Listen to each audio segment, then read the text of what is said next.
Bonjour à tous. On va attendre que tout le monde se connecte. Alors, je m'appelle Pauline, je serai votre médiatrice pour cette conférence. Donc, tout d'abord, je vais vous demander de bien garder vos caméras éteintes dans un souci de débit et de droit d'image, s'il vous plaît. Donc, vos caméras bien éteintes. Merci de vous être rendu disponible pour cette conférence. S'il y a des problèmes techniques, vous pouvez m'en faire part dans le chat. Donc, je vais juste commencer en présentant un tout petit peu l'association pendant 2 minutes et après, je donnerai la parole au conférencier. Donc, nous sommes Histoire d'en parler, une association d'étudiants en histoire notamment, créée en 2017. On a pour but de promouvoir et de vulgariser un petit peu, entre guillemets, l'histoire-géographie. Donc, notre devise, c'est l'histoire géo pour tous, par tous, et maintenant, avec le confinement, c'est partout. On a lancé depuis début mai le Printemps de l'Histoire Géo. Donc, c'est une série de conférences en ligne sur Zoom sur des sujets très divers, que ce soit de l'histoire, de la géographie, de la géopolitique, sur un peu toutes les époques. Et ça a bien marché, donc on recommence ce mois-ci et on vous a mis le petit programme de juin. C'est juste la première partie de juin parce qu'on a à peu près 30 conférences de prévues pour juin. Donc là, c'est les 15 premiers jours. Voilà, donc là, on accueille Fabien Niès-Goda, qui est professeur d'histoire-géographie en lycée et spécialiste de l'époque médiévale, qui va nous parler de Charles le Téméraire. Il va faire son exposé et à la fin de l'exposé, vous aurez l'occasion de poser toutes les questions que vous aurez, mais on verra le fonctionnement plus tard. Je vous remercie encore de bien garder vos caméras éteintes et s'il y a des problèmes, me les indiquer dans le chat. Bonne conférence. Bien, merci. Donc, bonjour à tous. Merci à Histoire d'en parler pour l'invitation. Donc, voilà, donc je vais parler effectivement de Charles le Téméraire et la Lorraine, qui est un peu l'élargissement du sujet que j'avais traité pour ma part en mémoire de maîtrise, donc ça date un petit peu, et puis que j'avais publié donc, sous la forme d'un livre qui s'appelle Les partisans de Charles le Téméraire en Lorraine. Donc, comme le sujet est peut-être un peu centré sur quelque chose de trop précis, voilà, je préfère l'élargir pour présenter plutôt donc les relations entre Charles le Téméraire et la Lorraine, même si je me suis focalisé dans mon travail sur les partisans, les relais qu'il a pu avoir dans notre région. Voilà, donc j'évoquerai un tout petit peu, mais je vais plutôt essayer de présenter les choses dans un contexte élargi. Et puis je vais commencer en fait par la fin. Comme ça fait un peu comme dans Titanic, on va partir du principe que tout le monde sait comment ça se finit. Ça me permettra éventuellement même d'être plus rapide à la fin si jamais je dois abréger d'ici une petite heure. Donc voilà, généralement, Charles le Téméraire et la Lorraine, on en connaît en tout cas l'épilogue, hein, c'est-à-dire la bataille de Nancy, le 5 janvier 1477, qui voit donc Charles le Téméraire mourir hein, devant les murs de la petite capitale du duché de Lorraine. Et donc ce moment-là est entré dans l'histoire de France, dans l'histoire européenne, comme étant un moment important. Alors, on peut l'examiner en fait ce moment comme un tournant de différents points de vue. Et donc, je vais essayer d'emboîter hein, ces différents contextes. Alors, d'une part, quand on se place dans la perspective de l'histoire de France ou l'histoire traditionnelle, la mort de Charles le Téméraire fait partie des journées qui ont fait la France. D'ailleurs, c'était un des volumes de la fameuse collection Gallimard, Les journées qui ont fait la France. C'est celui que Pierre Frédéric avait consacré justement à la mort de Charles le Téméraire. Donc, on a en fait la conclusion d'un grand duel, celui entre le roi de France Louis XI et donc son adversaire, le dernier grand prince féodal, qui était Charles le Téméraire. C'est ce duel, par exemple, qui illustre Walter Scott dans son roman Quentin Durward au début du XIXe siècle. C'est aussi le duel en fait qui sert de titre au 6e tome de l'histoire de France par Michelet, qui donc l'intitule en 1844 justement Louis XI et Charles le Téméraire. Donc on a un duel qui est vraiment considéré comme une page essentielle, et à juste titre d'ailleurs, de l'histoire de France. Et la bataille de Nancy est vue comme étant la victoire indirecte finalement de Louis XI face à son adversaire, donc ce dernier grand prince féodal. D'un point de vue lorrain, on a un point de vue un peu différent sur l'épisode. On ne le voit pas uniquement dans cette construction d'un État national qui prend le pas petit à petit sur le Moyen-Âge féodal, la Lorraine n'étant pas rattachée au Royaume de France. On le voit plutôt à notre échelle régionale, donc cette mort de Charles le Téméraire est illustrée donc par le tableau là, que je vous ai remis de Delacroix, qui est au Musée des Beaux-Arts de Nancy. Du point de vue lorrain, on le voit comme une victoire de la petite nation lorraine, hein, ce qui apparaît comme une principauté indépendante face à un conquérant étranger, donc Charles le Téméraire, le duc de Bourgogne puissant, qui avait tenté de la conquérir. Et cette date, en fait, dans la mémoire lorraine, elle est extrêmement présente. Je vous en mets rapidement quelques exemples. Alors, je ne sais pas trop si d'ailleurs les auditeurs, le public est plutôt lorrain ou plutôt élargi, mais je vais essayer donc de présenter des choses qui puissent parler, y compris aux personnes qui ne sont pas les plus familières de la Lorraine. Donc à Nancy, vous avez ce pavage Grand Rue 1477 qui est devant la maison où avait été déposé le corps de Charles le Téméraire après sa mort. Donc, vous promenez à Nancy, vous avez cette date qui peut vous sauter aux yeux, si vous regardez où vous mettez les pieds. Vous avez du côté de la gare de Nancy, place de la Croix de Bourgogne, la Croix de Bourgogne précisément, qui est un mémorial qui est au bord de l'ancien étang Saint-Jean, qui représente qui marque l'endroit où le corps de Charles le Téméraire avait été découvert, donc quelques jours après la bataille, à moitié dévoré par les loups. Donc l'épisode est assez célèbre, a marqué les mémoires, et donc à Nancy, on a toujours ce lieu, qui est d'ailleurs un lieu de fête nationale en quelque sorte, tous les 5 janvier, commémorer ce qui a été pendant plusieurs siècles une fête nationale à l'époque de la Lorraine indépendante. Vous avez également, toujours à Nancy, l'église de Bonsecours, Notre-Dame de Bonsecours, qui avait été construite quelques années après la bataille sous le nom de Chapelle des Bourguignons, puisque vous aviez des milliers de soldats bourguignons qui étaient morts à cet endroit-là, l'endroit principal du choc. Donc quand on vient à Nancy par le sud, c'est là où l'autoroute se fond dans les rues. Voilà, c'est à cet endroit-là qu'a eu lieu le choc principal. Et donc là aussi, on a une mémoire qui est ancrée dans la pierre. Donc même si l'actuelle église a été reconstruite au XVIIIe par Emmanuel Héré, on a quand même au départ un bon secours. En fait, Notre-Dame de Bon Secours, c'est Notre-Dame qui a apporté son aide aux soldats lorrains contre les Bourguignons. Et donc, c'est aussi une sorte de nécropole pour les soldats bourguignons qui sont fait massacrer sur place par milliers. Et puis enfin, vous avez le plus spectaculaire de tous ces lieux de mémoire, c'est la basilique Saint-Nicolas de Port, qui a été érigée donc, à partir de 1481, donc quelques années après, qui a été reconstruite dans un style gothique flamboyant, précisément parce que René II, duc de Lorraine victorieux, avait remercié Saint-Nicolas, donc le patron des Lorrains, de lui avoir apporté la victoire décisive contre l'ennemi bourguignon. Donc, à travers ces éléments-là, ce que je voudrais mettre en avant, c'est donc que la bataille de Nancy, et donc cette opposition entre Charles le Téméraire et René II de Lorraine, et donc la conclusion heureuse pour René II de Lorraine, est vue comme une fête nationale. D'ailleurs, ça a été le cas pendant les années d'indépendance du duché de Lorraine, ce qui peut en fait rétrospectivement être trompeur, dans la mesure où on est à la fin du Moyen-Âge, on est dans une période où, on le sait à travers la guerre de 100 ans, construisent c'est ce qui va devenir plus tard des nations, la nation française par exemple, et la Lorraine à l'époque moderne va elle-même se concevoir comme une petite nation.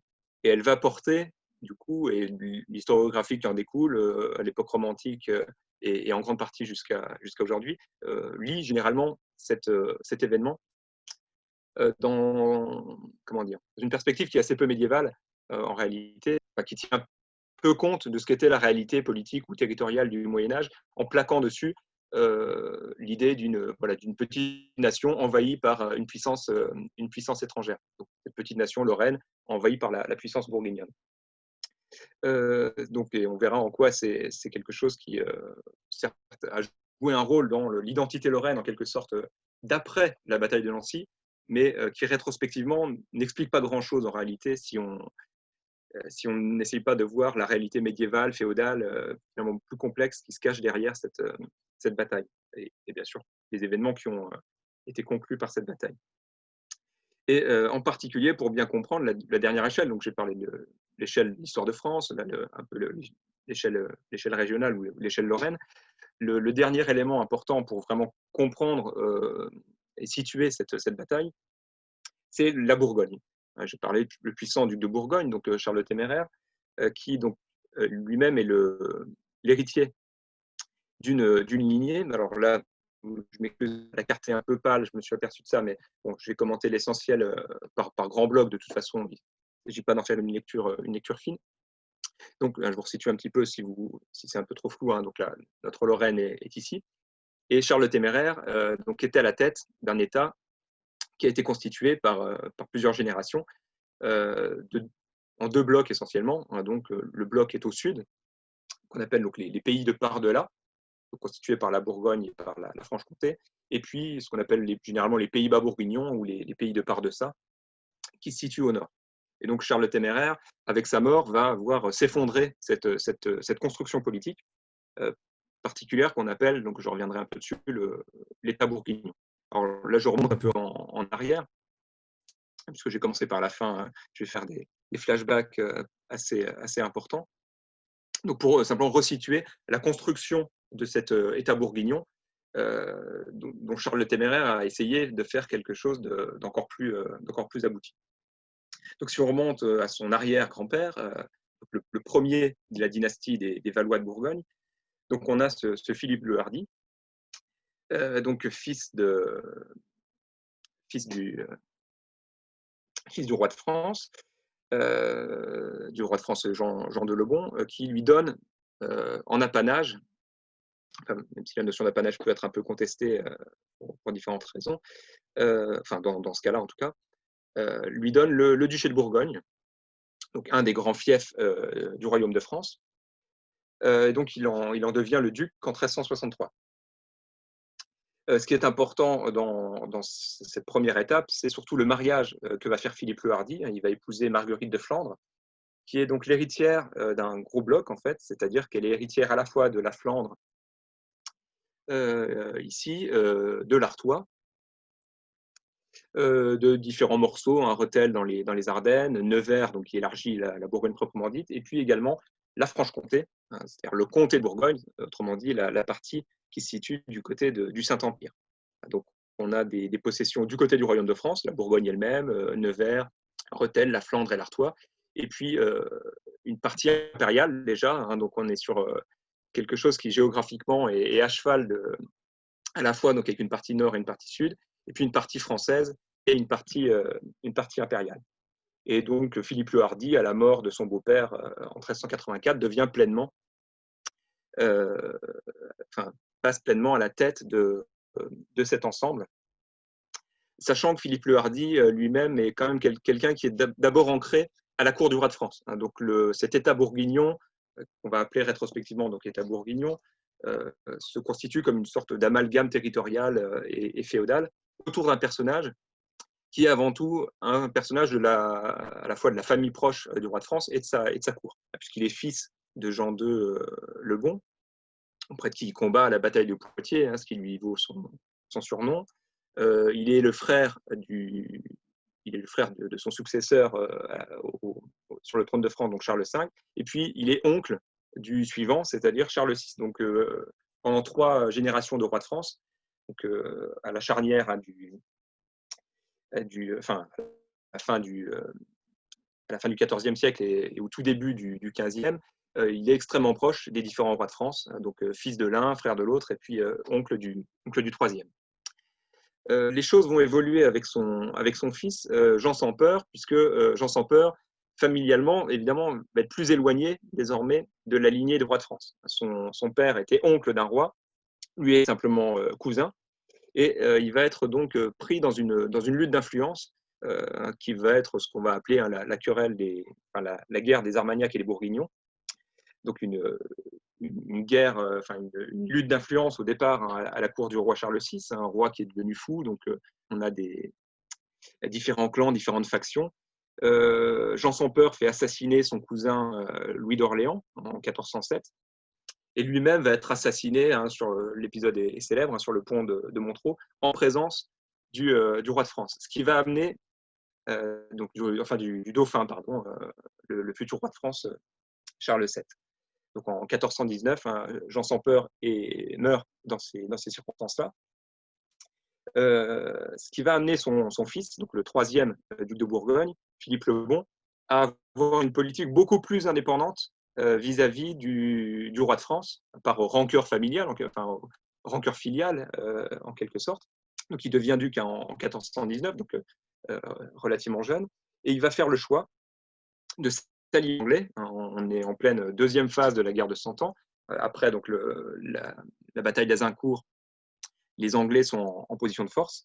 Et Philippe le Bon va peser dans la balance du côté anglais précisément, au moment du traité de Troyes de 1420, hein, qui voit le dauphin, donc le responsable de l'assassinat de son père, voir la couronne de France lui échapper.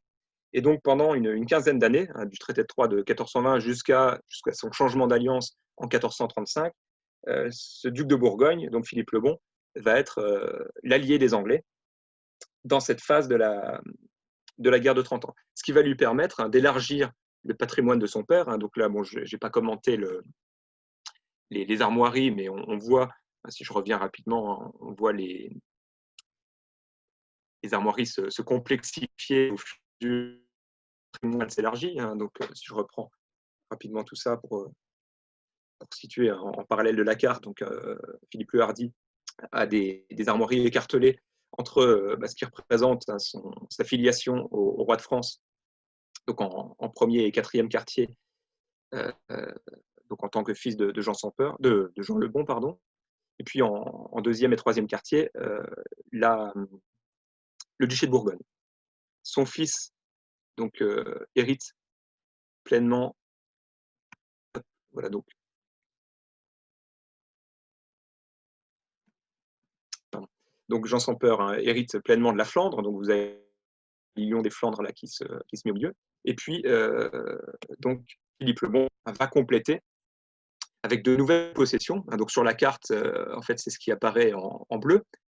Donc vous voyez, hein, par rapport à la possession de son père et de son grand-père, enfin aux possessions, Flandre, Artois, etc., il va largement arrondir le territoire hein, par une politique extrêmement habile de captation d'héritage, plus voilà, de négociation que de conquête militaire. Il est plutôt dans la diplomatie, il essaie de capter des héritages pour les rattacher à sa famille. Donc il va ajouter notamment le Brabant, donc le cœur de la Belgique actuelle, hein, autour de Bruxelles. Hein, on voit ici le blason de Brabant. Et puis le duché de Limbourg, qui se situe donc à la limite hein, entre la Belgique actuelle et les Pays-Bas. Donc ça, c'est ce qui apparaît hein, sur son blason, donc il s'agit de duché. Mais il faut y ajouter d'autres territoires. Hein, on voit notamment le Luxembourg, hein, ce qui va, donc à l'époque comté de Luxembourg, qui va beaucoup nous intéresser puisque ça va rapprocher encore hein, la Bourgogne, enfin, cet État bourguignon, de la Lorraine. Il faut y ajouter hein, le Hainaut, la Hollande. Donc vous avez quelque chose qui prend beaucoup de consistance. D'ailleurs, avec un basculement du côté impérial. Hein. Vous voyez que l'équilibre fait qu'on est désormais on a un territoire qui est beaucoup plus présent du côté est de la limite entre la France et l'Empire, même si complète aussi à l'ouest hein, son alliance avec les Anglais, puis son retournement en 1435 lui permet aussi de prendre le contrôle de la Picardie, hein, ce qu'on appelle les villes de la Somme, qui constituent donc un ensemble extrêmement important à la fois du point de vue stratégique et puis du point de vue économique. Donc on a un ensemble territorialement très important, économiquement, qui contient des régions extrêmement riches, hein, du côté des pays de par-deçà, hein, les Pays-Bas bourguignons, beaucoup plus que la Bourgogne proprement dite. Hein. C'est comme les villes de Flandre, Bruges, Gand, etc., qui font la prospérité de cet ensemble. Et donc, on a vraiment, avec Philippe le Bon, on passe à une étape supérieure, avec donc une indépendance beaucoup plus nette vis-à-vis de la France, une richesse très importante, donc une stratégie d'alliance européenne également qui vaut à Philippe le Bon. Le fait, par exemple, de se marier avec princesse portugaise, donc là, on passe vraiment à l'échelle internationale. Il est dans la cour des rois, enfin, il est au rang des rois. Et le titre, hein, dont on le désigne, c'est le grand-duc d'Occident. Il manque pas grand-chose, en quelque sorte, pour qu'il devienne roi. Il se met à la tête d'un ordre souverain lors de la Toison d'Or, de la même façon qu'on a lors de la Jarretière, etc., pour le roi d'Angleterre, il va y avoir l'ordre de Saint-Michel pour la France. Donc on est vraiment, avec Philippe le Bon, en train de voir se constituer un État bourguignon à proprement parler. Et puis, donc Charles le Téméraire, lui, pleinement, va s'inscrire là-dedans et va essayer de renforcer tout ça. Donc, il devient duc en 1467 à la mort de son père, mais en fait, sa carrière politique, en quelque sorte, commence bien avant. C'est un héritier assez impatient, on pourrait dire. Donc, en 1457, il va d'ailleurs commencer à se fâcher avec son père. Il commence à vraiment vouloir se mêler de la politique du duché dont il va finir par hériter. En 1463, en particulier, il va reprocher à son père d'avoir renoncé aux villes de la Somme, d'avoir permis à Louis XI de les racheter. Donc, lui, il considère que son père est en train de brader son héritage et va entrer en rébellion, avant de se réconcilier avec lui 2 ans plus tard, donc en 1465, donc 2 ans avant la mort de son père, où en réalité, il récupère vraiment les clés du duché.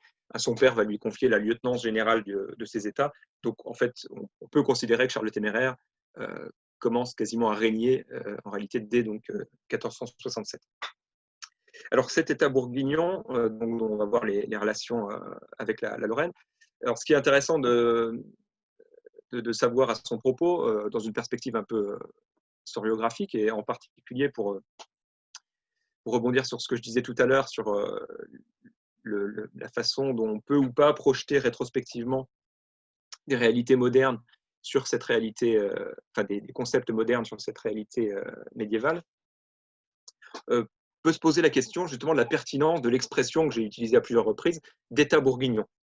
Alors en fait, vous avez là-dessus 2 traditions en quelque sorte que j'ai essayé de synthétiser par ces quelques historiens. Vous avez une tradition représentée en particulier par Henri Pirenne, qui était un médiéviste belge important du début du XXe siècle, qui lui considérait qu'on avait bien affaire à une entité politique destinée à devenir un État souverain.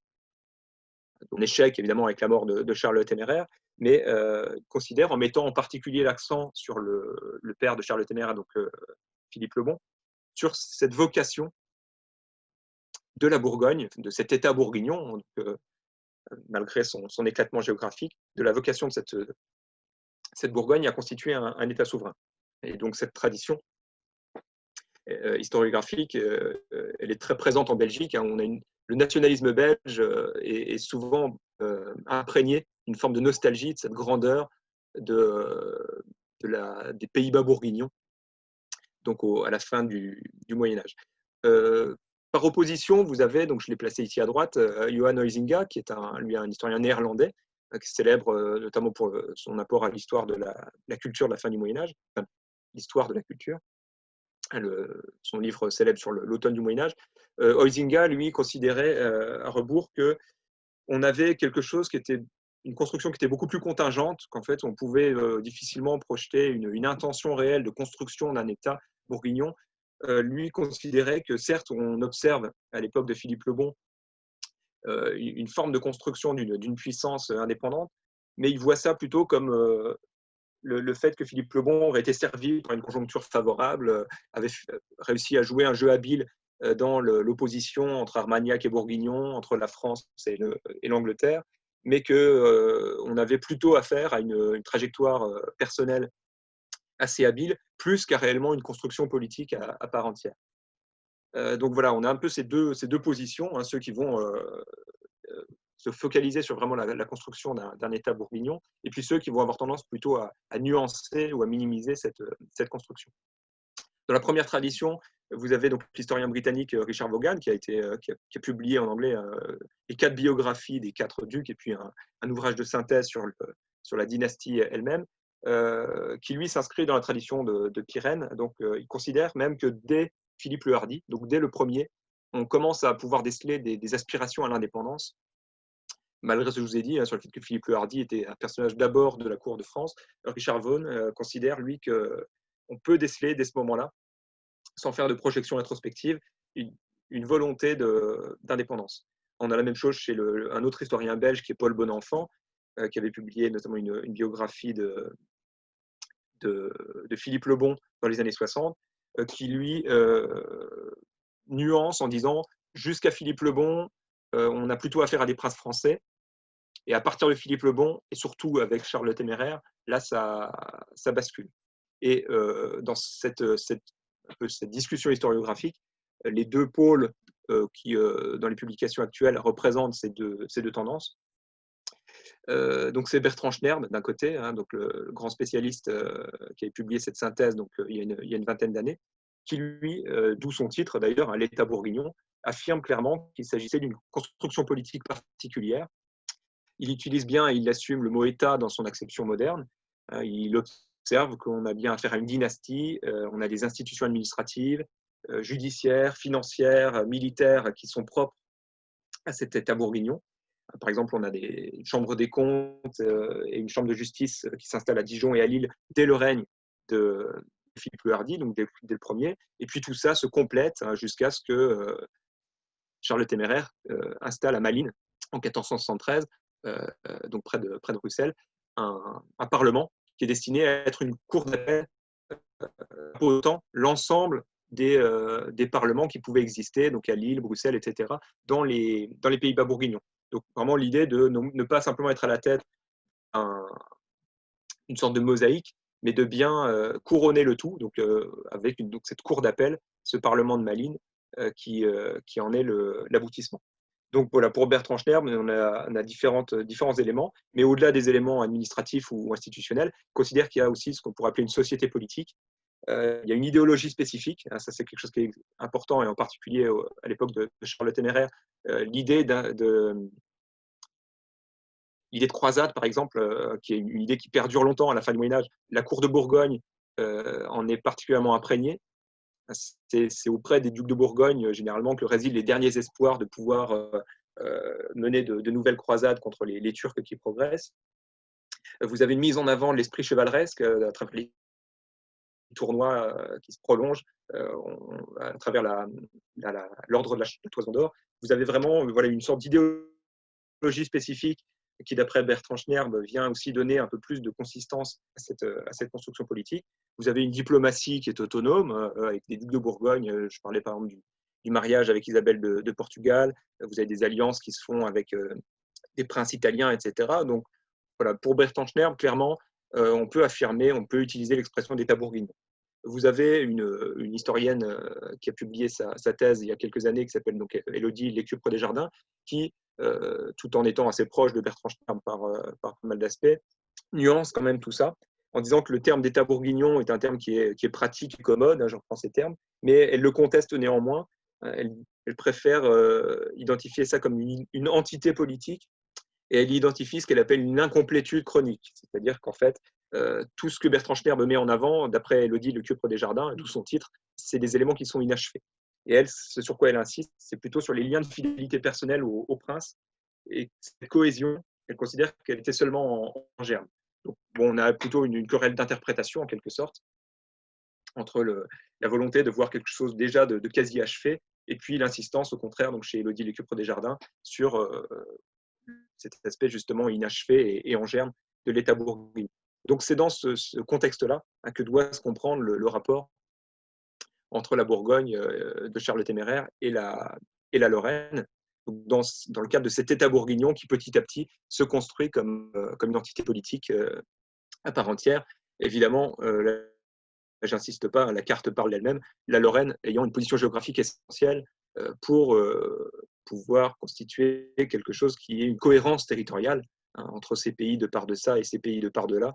Évidemment, on imagine difficilement la construction d'un État à part entière si ces deux morceaux ne sont pas reliés d'une manière ou d'une autre. Et la Lorraine va être la jonction idéale, évidemment, pour cet ensemble. Alors la Lorraine, précisément, venons-en à la Lorraine. Donc voilà une carte contemporaine, donc de 1508. Elle ne va pas être forcément très pratique, hein, même si c'est la première dont on dispose. Et donc voilà, je vous en donne une autre qui est peut-être un peu moins belle et un peu moins parlante historiquement, mais qui a l'avantage d'être un petit peu plus lisible. Alors un petit peu plus lisible, je disais, puisque en fait, ce qu'on observe là d'un seul coup d'œil à travers ces couleurs, hein, c'est un éclatement territorial. Michel Paris, l'historien récemment décédé de la Lorraine médiévale, parle d'une impossible cartographie. Donc, bon, malgré tout, on peut essayer de faire des choses pour éclairer un petit peu cette mosaïque. Mosaïque donc, sur laquelle précisément les ducs de Bourgogne vont pouvoir agir pour essayer de gagner en influence. Alors, le duché de Lorraine de cette fin du Moyen Âge, donc contemporaine de Charles le Téméraire, bon, vous voyez qu'en fait, ce n'est pas un pays lorrain unifié. On a donc le duché de Lorraine, hein, qui apparaît ici en brun, qui lui-même éclaté en plusieurs zones. Donc, vous avez 3 bailliages hein, au niveau administratif. Le bailliage de Nancy, autour de la capitale des Ducs, le bailliage des Vosges, donc, qui correspond d'ailleurs à peu près à l'actuel département, qui est centré sur la ville de Mirecourt, et puis ce qu'on appelle le bailliage d'Allemagne, hein, donc en pays germanophone, dont le siège est situé près de l'actuel Saint-Louis.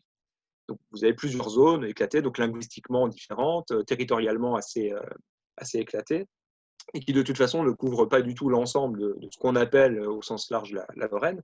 Vous avez par exemple au cœur, là ça n'apparaît pas sur cette carte, mais au début du XVe siècle, vous avez le comté de Vaudémont, qui est ici le bailliage de Nancy et le bailliage, et qui est donc une sorte de micro-principauté indépendante, hein, puisque vous avez une branche de la maison de Lorraine qui s'en est séparée dès le XIe siècle. Vous avez un autre morceau qui s'est séparé assez tôt du duché de Lorraine, c'était le comté de Bar, qui est devenu duché au XIVe siècle, donc qui apparaît ici en bleu, qui lui-même est complexifié par le fait que vous avez une partie du Barrois, la partie qui est sur la rive gauche de la Meuse, qui dépend de la couronne de France, depuis le règne de Philippe le Bel, donc ce qu'on appelle le Barrois mouvant. Donc les comtes puis ducs de Bar doivent prêter serment au roi de France pour cette partie-là, tandis qu'on a le Barrois non mouvant, donc qui ne dépend pas de la couronne de France, qui est donc terre d'empire, pour lequel donc il n'y a pas besoin de serment. Mais c'est le même comte puis duc qui est à la tête de l'ensemble. Donc, vous avez la partie avec Saint-Miel, Longwy et Pont-à-Mousson, qui constitue la partie non mouvante impériale, si vous préférez, du duché de Bar. Vous avez une possession directement du royaume de France, enfin du roi de France ici à Vaucluse.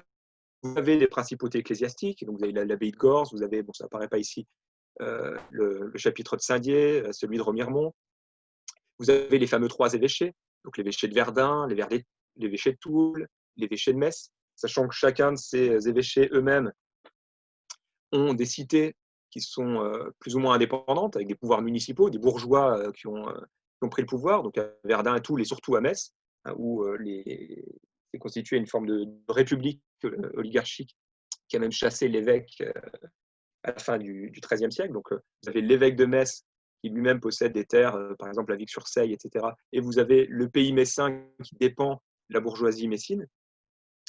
Vous avez Épinal, par exemple, hein, qui est une ancienne possession de l'évêque de Metz et qui a fini par se donner au roi de France au milieu du XVe siècle. Donc, voilà cette mosaïque, quelque chose d'extrêmement complexe. Et encore, là, c'est représenté de façon territorialement à peu près nette. En réalité, vous avez souvent une superposition de pouvoirs. Vous avez les princes ecclésiastiques qui transfèrent une partie de leur pouvoir temporel à des avoués. Vous avez un partage de pouvoir, par exemple à Saint-Dié, vous avez à la fois le chapitre des chanoines d'une part, et puis le duc de Lorraine qui possède son propre château. Voilà, vous avez quelque chose d'assez complexe, mais qui en fait donc est typiquement médiéval. Donc voilà, vous avez un premier élément, une mosaïque sur laquelle donc les ducs de Bourgogne vont s'appuyer pour développer leur pouvoir. Et puis vous avez un dernier élément de complexité qui va nous amener donc à voir les Bourguignons petit à petit prendre pied en Lorraine. Vous avez un problème généalogique et un problème qui va se poser à la fois du côté du duché de Bar et du côté du duché de Lorraine. Donc, moi, je vais passer rapidement sur les détails. Vous voyez simplement que vous avez une famille qui a été décimée à plusieurs batailles, donc Nicopolis contre les Turcs. Vous avez donc des premiers fils du duc de Bar qui meurent, donc Henri et Philippe. Quelques années plus tard, lors de la bataille d'Azincourt, donc une boucherie pour la noblesse française, mais là, les ducs de Bar, par rapport à ce que je vous disais, étaient vassaux du roi de France, et donc ils ont payé le prix, puisque vous avez 2 autres frères qui meurent, plus le neveu, ce qui fait que le seul héritier, c'est l'évêque de Verdun, donc le dernier, qui va se retrouver duc de Bar, mais sans avoir lui-même d'héritier. Ce qui va amener ce duc de Bar à choisir un héritier dans une branche de la famille assez indirectement rattachée, qui est René d'Anjou. Donc vous voyez, là, ça passe du coup par les femmes. Donc René d'Anjou, donc de la famille royale française, va se retrouver héritier du duc de Bar. Donc il va le désigner en 1419 comme son héritier.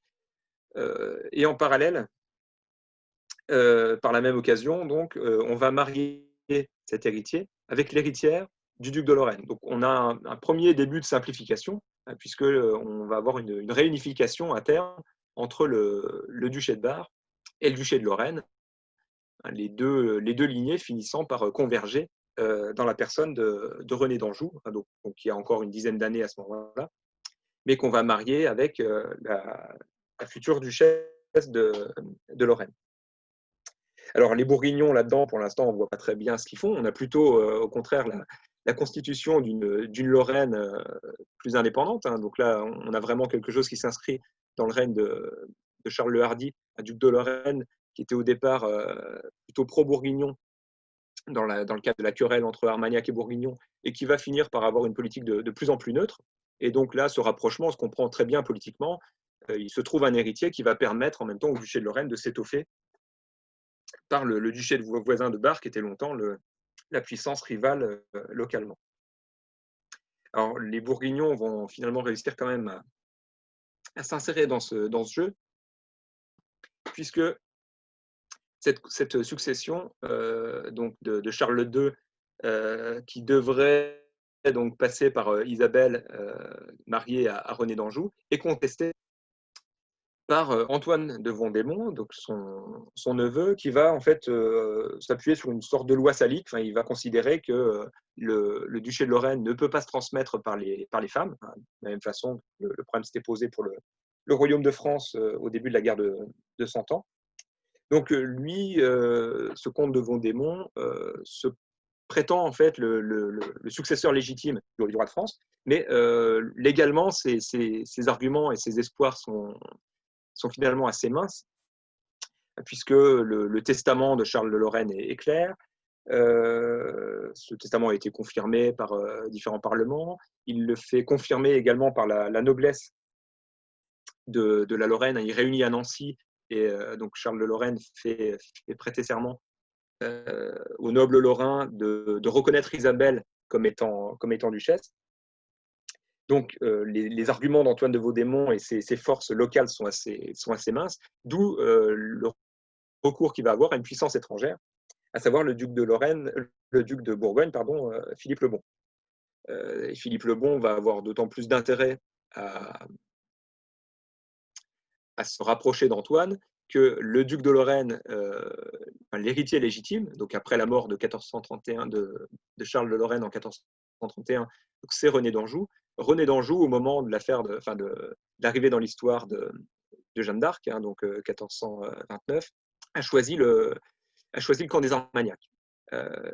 Et donc Philippe le Bon a tout intérêt à affaiblir René d'Anjou et à renforcer son rival local, qui est donc le comte de Vaudémont. Ce qui va donner donc première grande confrontation entre la Bourgogne et la Lorraine, même si en réalité c'est plutôt entre différentes factions, vous l'aurez compris, à travers la bataille de Bulgnéville. Donc là-dessus, je vous renvoie vers le site dont j'ai tiré cette carte, qui est le site d'Olivier Petit, Patrimoine de Lorraine, qui réexplique bien ça, ou l'ouvrage de Bertrand Schnerd sur la question. Donc vous avez une bataille, donc à peu près les mêmes forces, hein, de part et d'autre, entre donc d'une part René d'Anjou soutenu par les Armagnacs, hein, Barbazan qui est un capitaine français, et puis de l'autre les forces d'Antoine de Vaudémont qui sont en fait des forces bourguignonnes, hein, avec à leur tête, hein, le maréchal de Bourgogne lui-même, Antoine de Toulon-Jonc. Cette bataille, elle aboutit à une victoire bourguignonne très nette, à la mort de Barbazan, par exemple, du côté franco-lorrain, et puis la capture de René d'Anjou. Donc le jeune duc de Lorraine et de Bar va se retrouver prisonnier pendant un petit moment dans cette tour de Bar, donc à Dijon. Donc la Lorraine n'a plus de duc à sa tête, hein, c'est sa femme, donc Isabelle, qui va prendre la régence.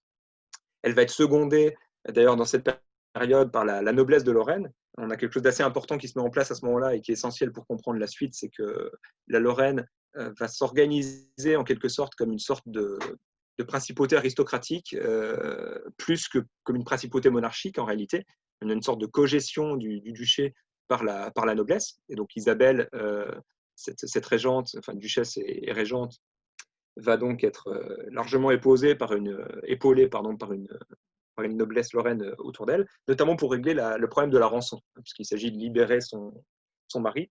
Et la rançon que le duc de Bourgogne va obtenir, c'est qu'on lui livre en fait plusieurs places dans le Barrois, 4 forteresses, donc à cheval sur les actuels départements de la Meuse, des Vosges et de la Haute-Marne, Clermont-en-Argonne, Bourmont, etc. Donc d'une part, il récupère des places qui sont intéressantes pour lui, pour essayer de faire un début de jonction entre la Bourgogne au sud et les Pays-Bas bourguignons au nord.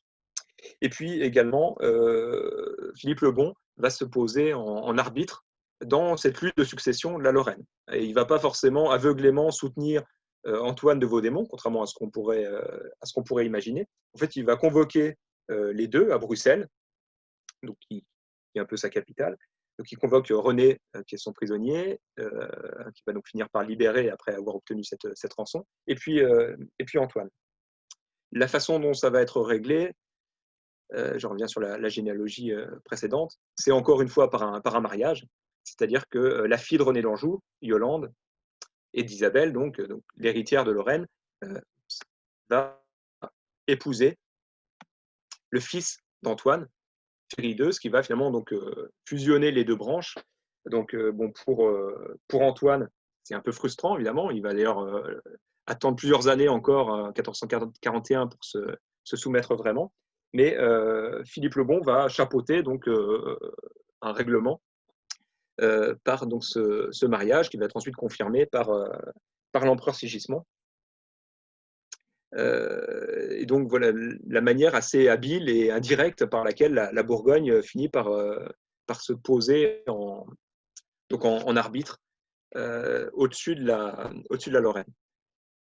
Donc dans ce contexte assez compliqué de la succession des duchés de Lorraine et de Bar. L'autre manière dont la Bourgogne va s'insérer dans le Jorin, avant que ça se passe vraiment directement avec Charles le Téméraire, c'est autour de la forteresse essentielle de Châtel-sur-Moselle. Vous avez ici, hein, au nord d'Épinal. Alors, cette forteresse, elle était au départ rattachée au comté de Vaudémont, et elle a été transmise par, je ne sais plus si j'ai mis ça, elle a été transmise par héritage et par mariage à une lignée de Franche-Comté, qui est la lignée de Neuchâtel. Donc vous avez, à partir donc de la fin du XIVe siècle, une famille de Franche-Comté, dépendante des ducs de Bourgogne, qui s'installe dans une des forteresses les plus importantes de la vallée de la Moselle. Donc avec beaucoup de dépendances. Vous avez, là, ça apparaît, donc vous avez aussi d'autres forteresses qui viennent dans cet héritage, Bas-Ville-au-Miroir, donc c'est deux grandes forteresses qui sont rattachées au duché de Bar, et puis la forteresse de Chaligny qui est rattachée au duché de Lorraine, enfin, qui est dépendante du duché de Lorraine, pour lesquelles on doit prêter serment au duc de Lorraine ou au duc de Bar. Et puis vous avez toute une série de forteresses secondaires qui en dépendent. Donc cette famille de Franche-Comté s'installe de façon assez importante au cœur de la Lorraine. Et vous allez avoir donc un personnage qui est un personnage majeur de cette histoire, qui est Thibault VIII de Neuchâtel, qui est donc l'héritier de toutes ces possessions, et qui est par ailleurs très bien placé à la cour de Bourgogne. Il est chevalier de la Toison d'Or en 1433. Il est donc vassal il est vassal du duc de Bourgogne principalement, mais il est en même temps vassal des ducs de Lorraine et de Bar. Bon, il fait partie de ces princes qui sont dans une situation un peu compliquée au moment de Bulgnéville, donc ces terres sont ravagées par les ducs, les troupes lorraines. Mais sa position va malgré tout se renforcer, et surtout celle de son fils, qui va agir, en fait, donc Thiébaut IX de Neuchâtel, qui va recevoir le château au moment de son mariage, donc en 1437, qui va, lui, être nommé maréchal de Bourgogne, donc on est vraiment dans les positions les plus importantes à la cour de Bourgogne. Comment résumer les choses le plus rapidement possible? En réalité, il va se constituer une sorte de micro-principauté qui va être une épine dans le pied des ducs de Lorraine.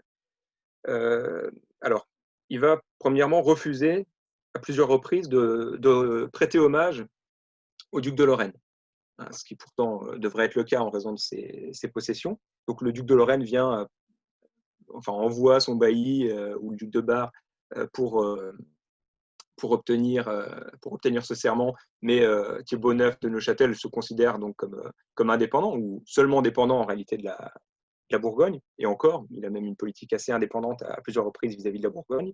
Vous avez des manœuvres à un moment qui font que des agents bourguignons sont arrêtés par le duc de Lorraine parce que les Neuchâtel essayaient de préparer une prise de Lunéville.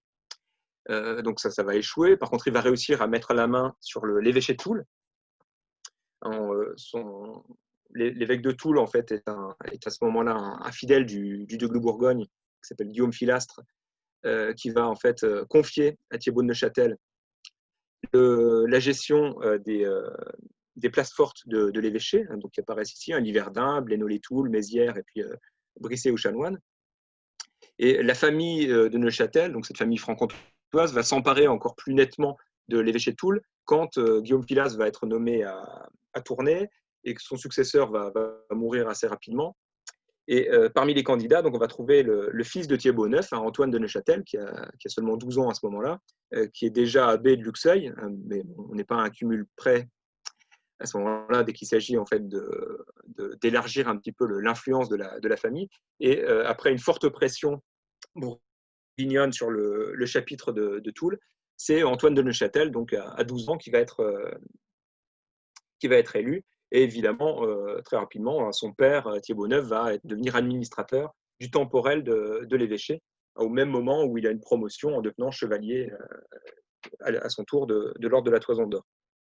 Donc Thiébaut IX est un personnage extrêmement puissant, qui devient de plus en plus influent au cœur même de la Lorraine, donc à travers ses possessions directes ou à travers l'évêché de son fils. Et il va chercher à aller encore plus loin dans cette influence en se faisant confier Épinal.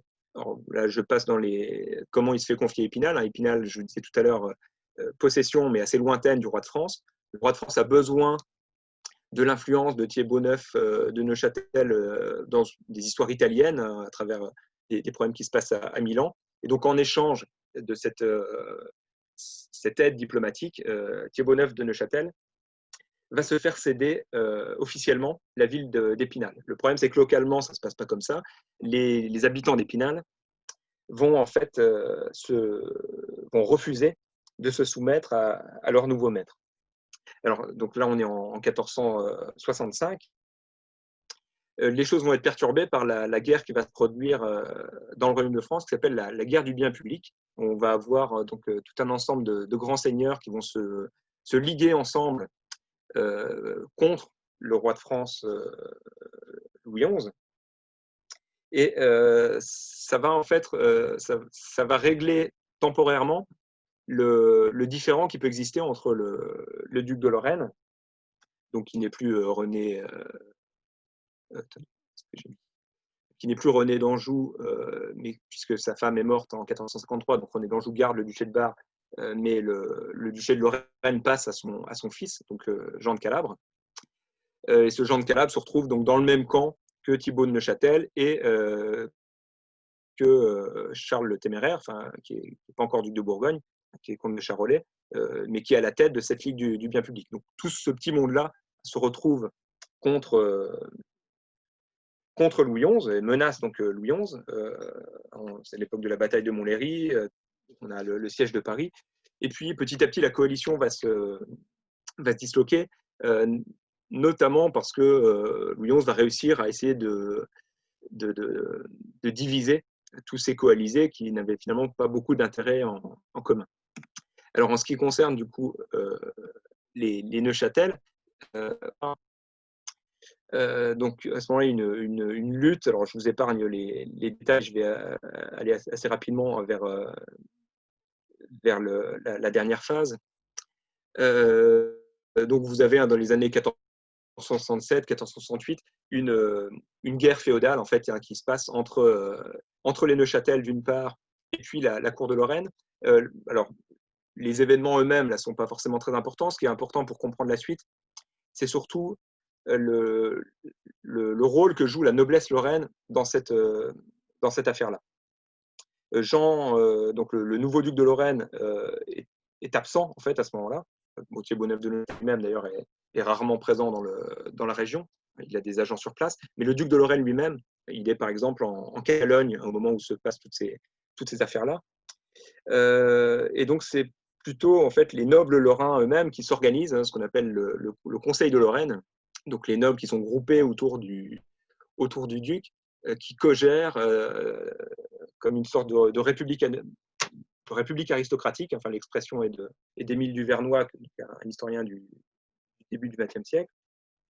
On a en fait, par exemple, un traité, ce qu'on appelle un traité de Landfried, c'est-à-dire une alliance entre les différents seigneurs lorrains contre Thibaut de Neuchâtel.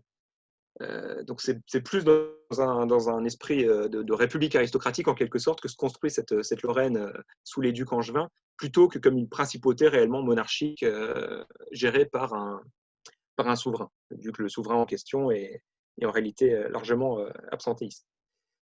Donc voilà, on a retenez ça pour la suite, hein, cette gestion en quelque sorte collégiale du duché de Lorraine, qui va donc donner lieu à différents épisodes militaires. Les Lorrains vont assez bien s'en sortir, et ils vont échouer devant la forteresse elle-même de Châtel-sur-Moselle, qui a été très bien renforcée par les Neuchâtel. Donc, je vais passer les différentes étapes pour pas trop m'embrouiller dans les événements. Pour en venir directement donc à la façon dont on va vraiment pouvoir se renforcer dans la dernière étape l'emprise bourguignonne sur la Lorraine, donc où là Charles le Téméraire va intervenir de façon beaucoup plus directe. Alors jusque-là, il avait plutôt un rôle un peu d'arbitre, il laissait faire quand même le Thibaut de Neuchâtel. Ça permettait d'affaiblir la Lorraine, mais ce n'était pas directement une guerre menée par la Bourgogne contre la Lorraine. C'était vraiment une lutte entre le duc de Lorraine et un de ses vassaux un peu remuants.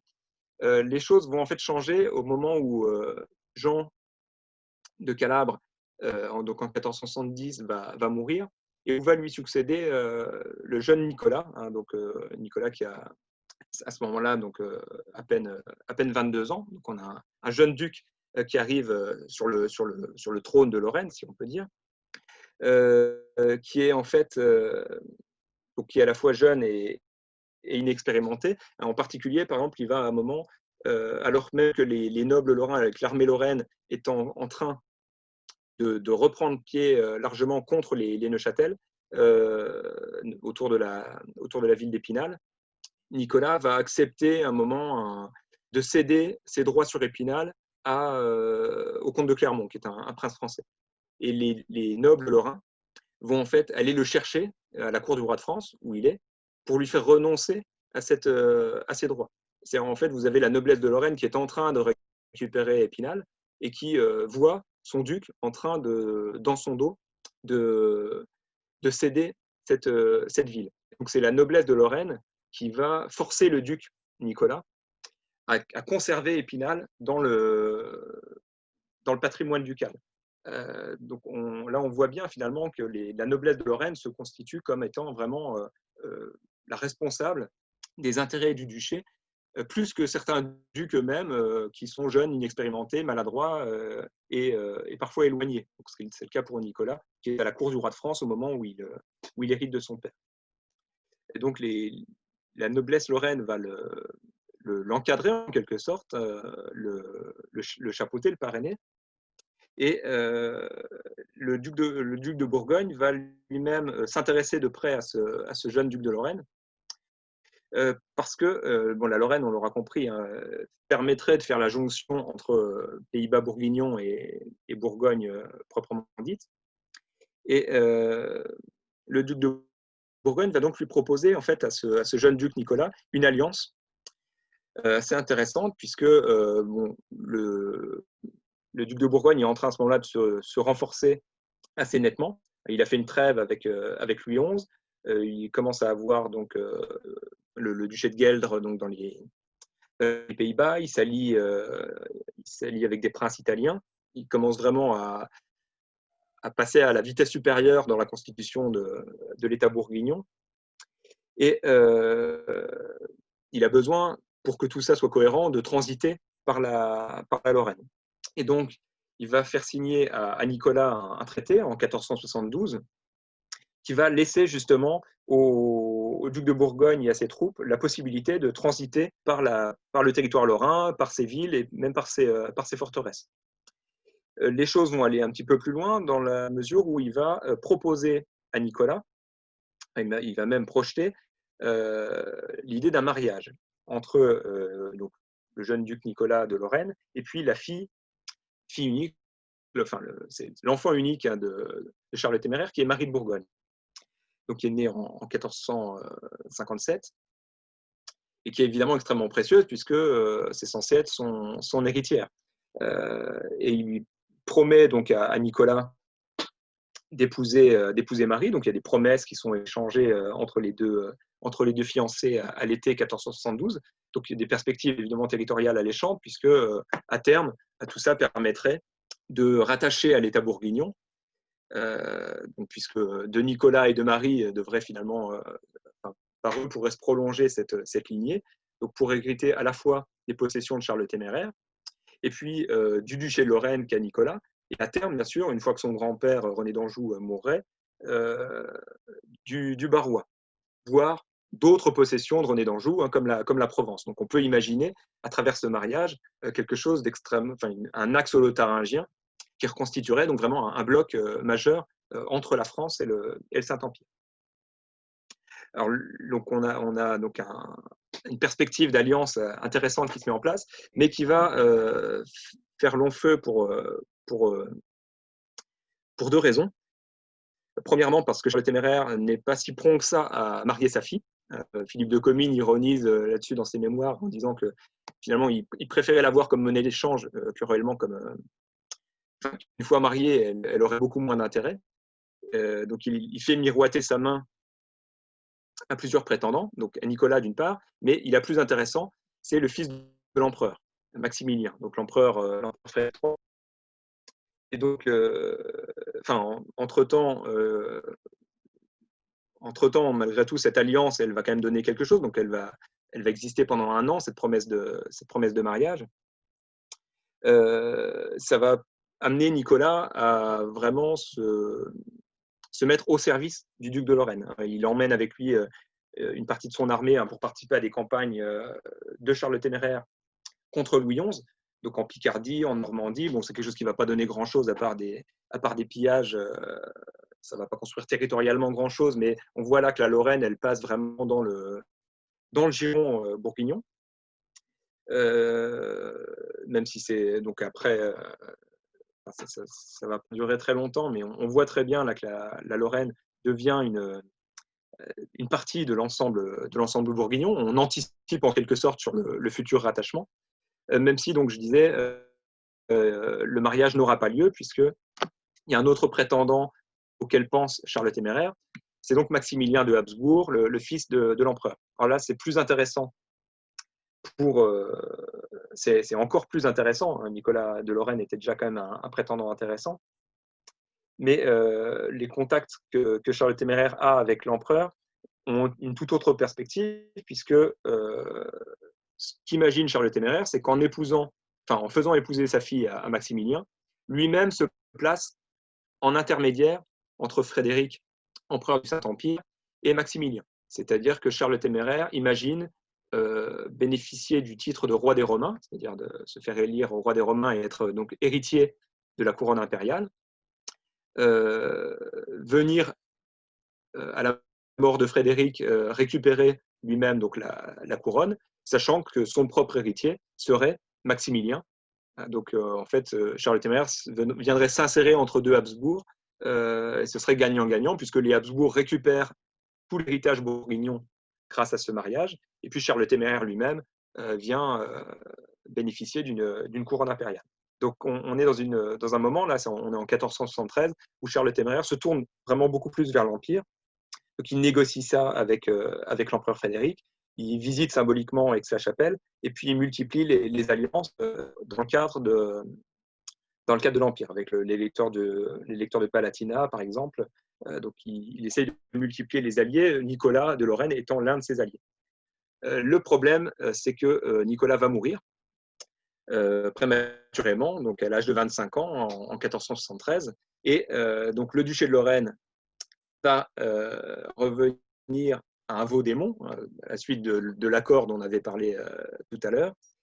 Donc le jeune René II, à nouveau un duc très jeune, qui a lui-même 22 ans, donc qui va hériter de la Lorraine et puis plus tard donc, du duché de Bar. Alors lui, on peut pas il est déjà marié, donc la question du mariage ne va pas être possible comme ça l'était pour Nicolas.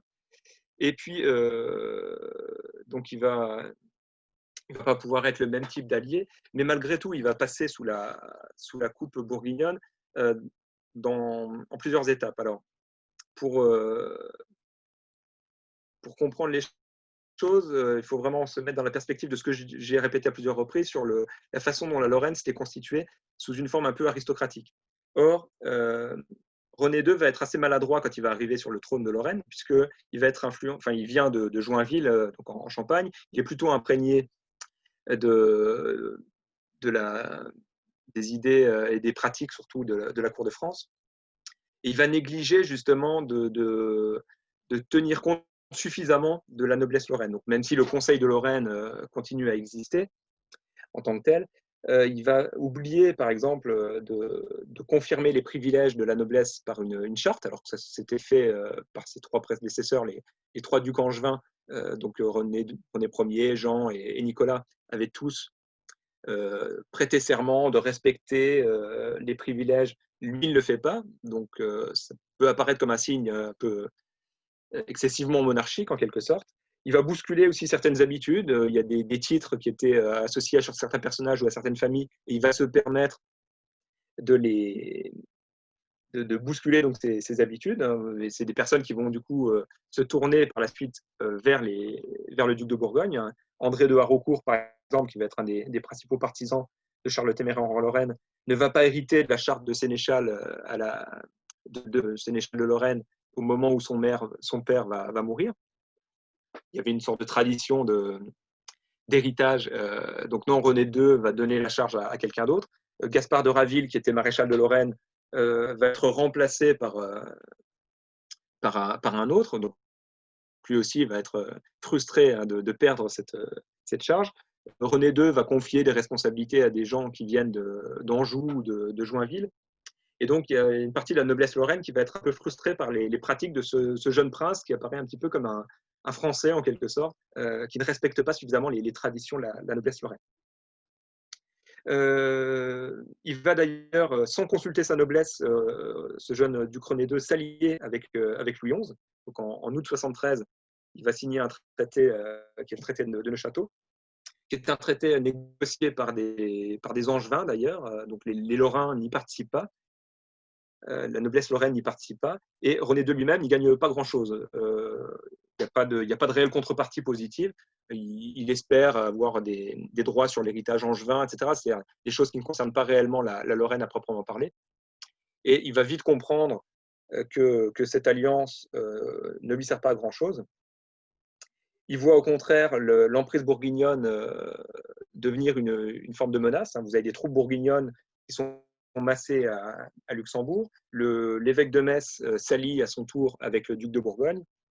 Et donc, plutôt que d'être allié avec Lyon sans que ça lui rapporte rien et de du coup se mettre à dos Charles le Téméraire, qui est beaucoup plus proche et menaçant, René II va s'allier avec, avec Charles le Téméraire, donc par ce qu'on appelle le traité de Nancy, qui va en fait mettre en place un quasi-protectorat bourguignon. Donc, le duc de Lorraine, le duc de Bourgogne, pardon, promet à René II un secours mutuel en cas d'agression française. Donc là, c'est pour le côté un peu réciproque. Par contre, le grand gagnant, c'est Charles le Téméraire, puisque lui obtient le libre passage des troupes bourguignonnes. Donc c'est la confirmation finalement de l'alliance qui avait été passée précédemment avec Nicolas. Puis il obtient aussi de pouvoir choisir lui-même les capitaines des places de Lorraine situées sur cet axe. Donc à Prégny, à Amance, à Charmes, à Dompère, à Épinal, à Darney et à Neufchâteau. C'est le duc de Bourgogne qui va choisir les capitaines, alors soit des Bourguignons eux-mêmes, soit des Lorrains dont il sait qu'ils peuvent être fidèles. Donc, et là, on retrouve un certain des noms que j'ai évoqués auparavant, des personnes qui avaient commencé à prendre leur distance avec René II. Et Charles le Téméraire va avoir l'intelligence dans ce traité de le faire garantir par les sceaux de 84 nobles lorrains. Donc, alors que René II avait agi un peu en monarque, Charles le Téméraire, qui pourtant a un tempérament très autoritaire, il ne s'agit pas de considérer que lui serait d'une nature plus à prendre des décisions collégiales, il s'agit plutôt d'une manœuvre de sa part, il va en fait prendre à témoin, faire contresigner le traité, donc par plusieurs dizaines de nobles lorrains, dont certains sont aussi ses propres vassaux. C'est notamment le cas du côté du bailliage d'Allemagne, où il est assez courant que vous ayez des seigneurs lorrains qui aient des possessions du côté luxembourgeois, et qui donc soient à la fois vassaux de René II et vassaux de Charles le Téméraire. Et donc c'est ces nobles-là qui sont pris à témoin de cette alliance et qui viennent la sceller.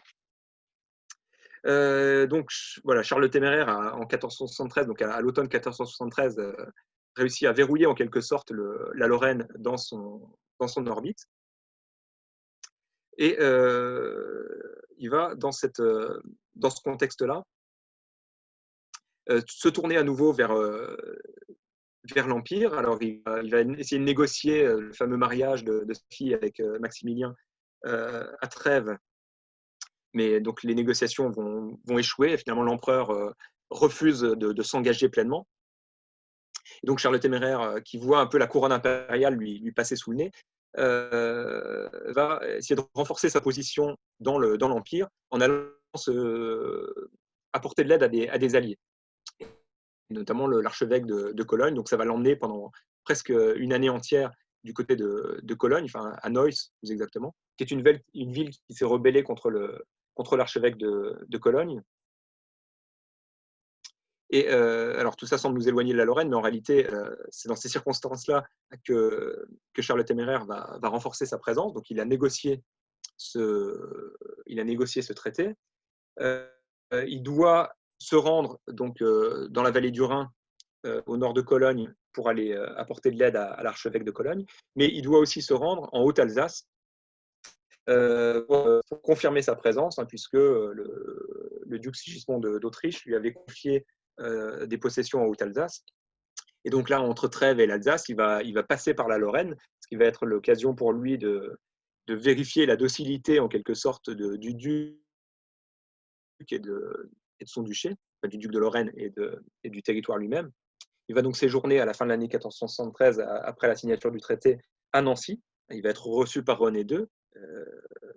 Donc, même s'il ne va pas loger au Palais Ducal, il va loger chez l'ancien receveur du duc de Lorraine, donc il va être un de ses partisans. Donc il a déjà des agents sur place en quelque sorte. Et les troupes bourguignonnes à ce moment-là se considèrent vraiment comme en pays conquis. On a plusieurs témoignages d'habitants qui se plaignent en fait du comportement des des troupes, notamment italiennes, du duc de Bourgogne, donc qui passent dans un sens, et repassent au printemps suivant, en 1474, dans l'autre sens, pour aller donc assiéger Neuss. Donc vous avez un passage régulier de troupes bourguignonnes à ce moment-là.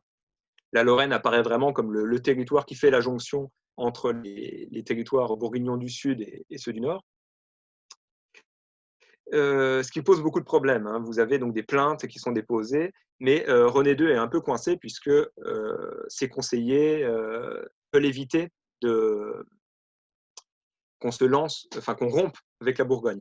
La Lorraine n'a visiblement pas intérêt à se confronter à ce puissant duc de Bourgogne. Il vaut mieux courber l'échine en quelque sorte et se laisser faire.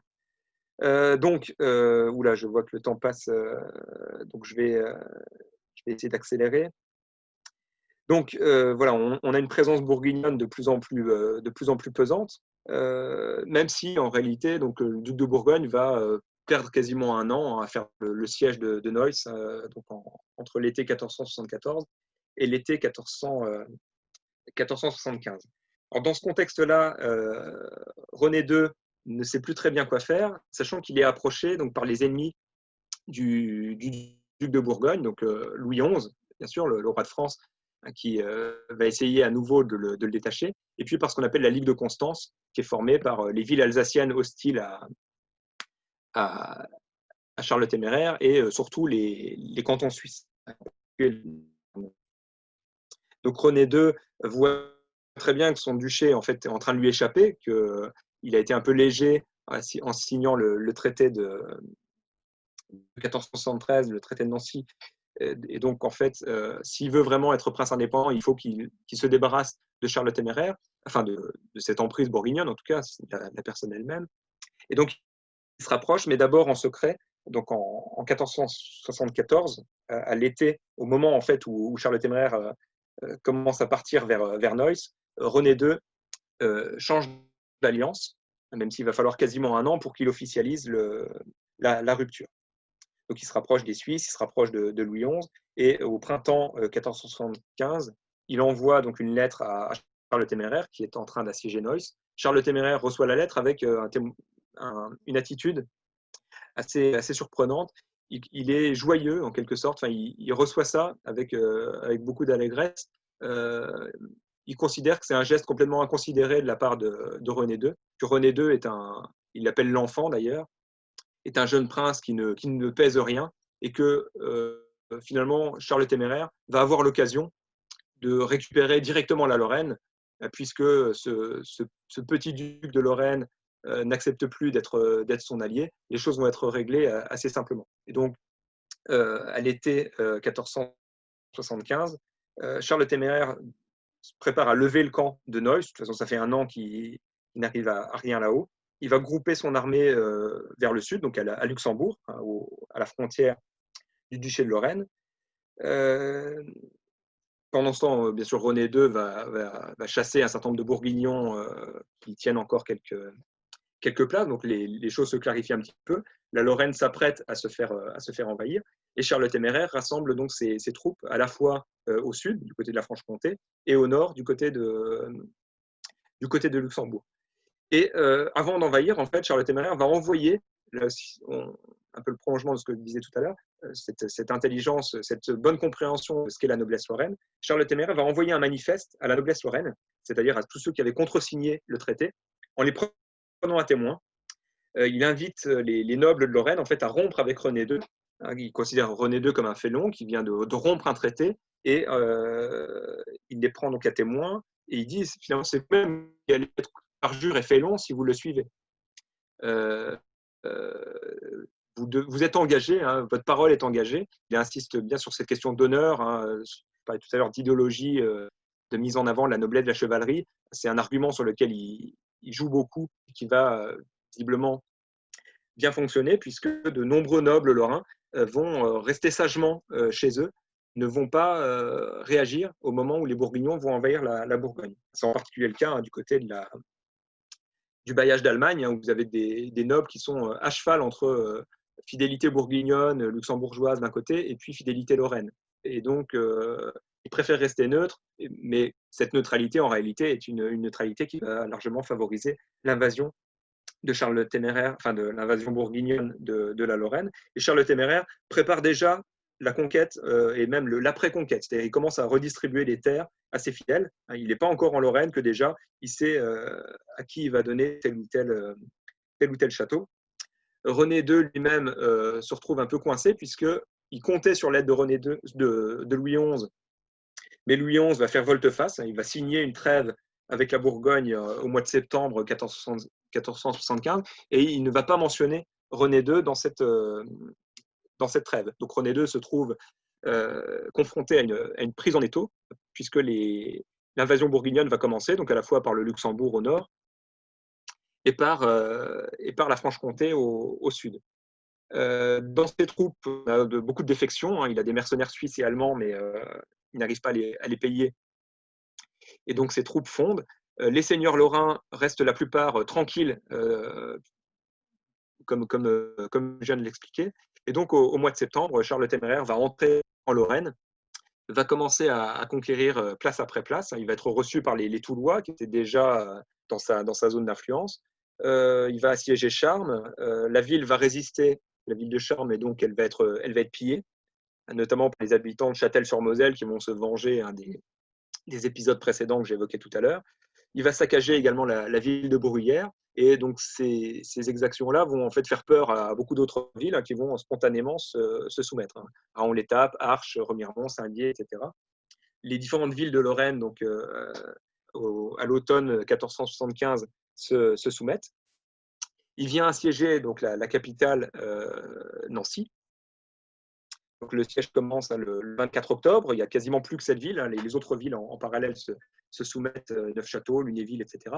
Et René II se considère comme complètement abandonné. Donc Louis XI n'est plus son allié. Même Louis XI considère que c'est René II qui a agressé Charles le Téméraire au moment où il est passé devant Nancy.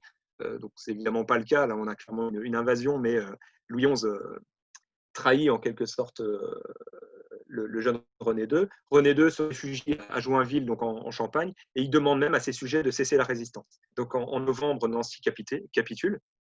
Charles le Téméraire va y entrer donc quelques jours plus tard, le 30 novembre, le jour de la Saint-André, donc le saint patron des Bourguignons. Il y entre en grande pompe, un prestigieux cortège. Il se prétend à ce moment-là duc de Lorraine. Et en tant que duc de Lorraine, il va lui prêter serment de respecter les privilèges du duché. Il va convoquer les états généraux du duché.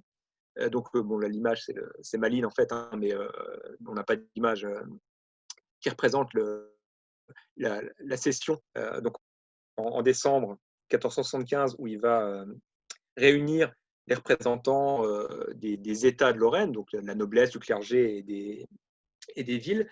Il reçoit les hommages en tant que duc de Lorraine. Beaucoup de nobles se rallient à lui, sachant que de toute façon René II, qui est à ce moment-là à Joinville, a complètement perdu espoir et a donné consigne, y compris à ceux qui avaient défendu Nancy, de se soumettre et de considérer en réalité que le nouveau maître de la Lorraine, c'était Charles le Téméraire. Il réunit donc cette noblesse dans le palais ducal à Nancy. Il promet même, dit la chronique de Lorraine, que Nancy deviendra sa capitale, puisqu'elle est géographiquement située, même si Nancy est une toute petite ville à l'époque, même pas 5000 habitants, géographiquement, elle est située au cœur de ses États, et la chronique de Lorraine nous dit qu'il prévoyait de s'y installer pour en faire sa capitale. Il met en place une administration bourguignonne, dont un certain nombre de nobles lorrains font partie. Bon, évidemment, il y a des bourguignons qui s'installent, mais les nobles lorrains les plus proches de lui, André de Haraucourt, Gaspard de Raville, dont je parlais tout à l'heure, ces personnes qui avaient été un peu déstabilisées par la façon dont René II les écartait, reviennent en force et collaborent de façon tout à fait ouverte avec le Bourguignon. Ce qui fait que l'occupation, en réalité, se passe assez bien dans la mesure où Charles le Téméraire agit comme s'il était duc de Lorraine. Ce n'est pas un territoire qui serait soumis et qui serait pillé, etc. Ce n'est pas un butin de guerre. Il se présente vraiment comme étant le nouveau souverain qui va qui va gérer ce territoire comme l'un de ses territoires, comme il gère la Flandre, comme il gère la Franche-Comté. C'est un nouvel élément dans son État, c'est pas un territoire conquis et pillé. D'ailleurs, au moment où René II va reconquérir son duché, il va remercier le gouverneur qui s'appelle Jean de Rubempré d'avoir si courtoisement, c'est son expression, gouverné le duché. Les Lorrains ne reprochent pas vraiment aux Bourguignons une occupation brutale.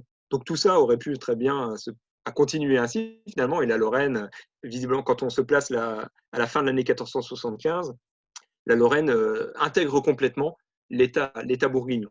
Alors, les choses vont se gâter très rapidement en 1476, puisque Charles le Téméraire va quitter Nancy au bout de quelques semaines.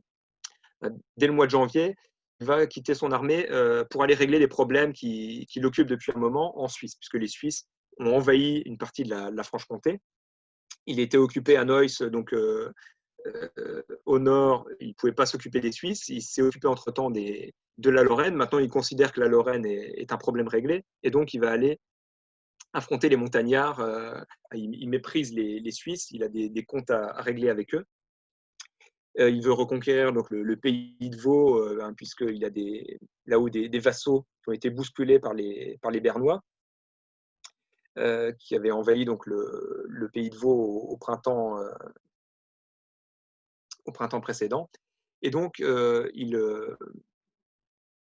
se rend en Suisse. Et là, il va y avoir en fait 2 défaites coup sur coup. Une première défaite à Grandson, donc de ce côté-là, hein, dans l'actuel canton de Neufchâtel. De Neuchâtel, pardon.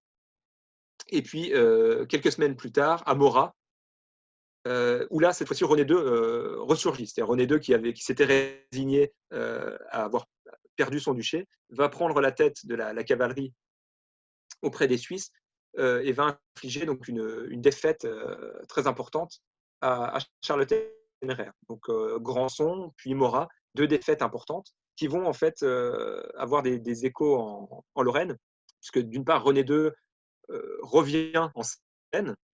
Il pense maintenant possible de reconquérir son duché, et ses partisans, qui s'étaient résignés à la conquête bourguignonne, commençaient donc au printemps 1476 à se soulever. Vous avez, si on reprend la carte de tout à l'heure, donc vous avez par exemple à Vaudémont des partisans de René II qui vont reprendre le château. Les garnisons bourguignonnes du côté donc autour de Vaudémont, Vézelise, etc. vont se rendre. Vous avez donc une sorte de bastion de reconquête des partisans de René II qui va s'installer dans le Saintois. Les Bourguignons vont donc vont commencer à être sur la défensive, hein, notamment à Nancy, où le gouverneur va se replier. Il prend des mesures. Vous avez donc différents soulèvements dans la vallée de la Meurthe, dans la vallée de la Moselle, des partisans de René II qui vont chasser les Bourguignons. René II lui-même rentre de sa victoire suisse par les cols vosgiens, va repasser par la vallée de la Meurthe, donc à Saint-Dié.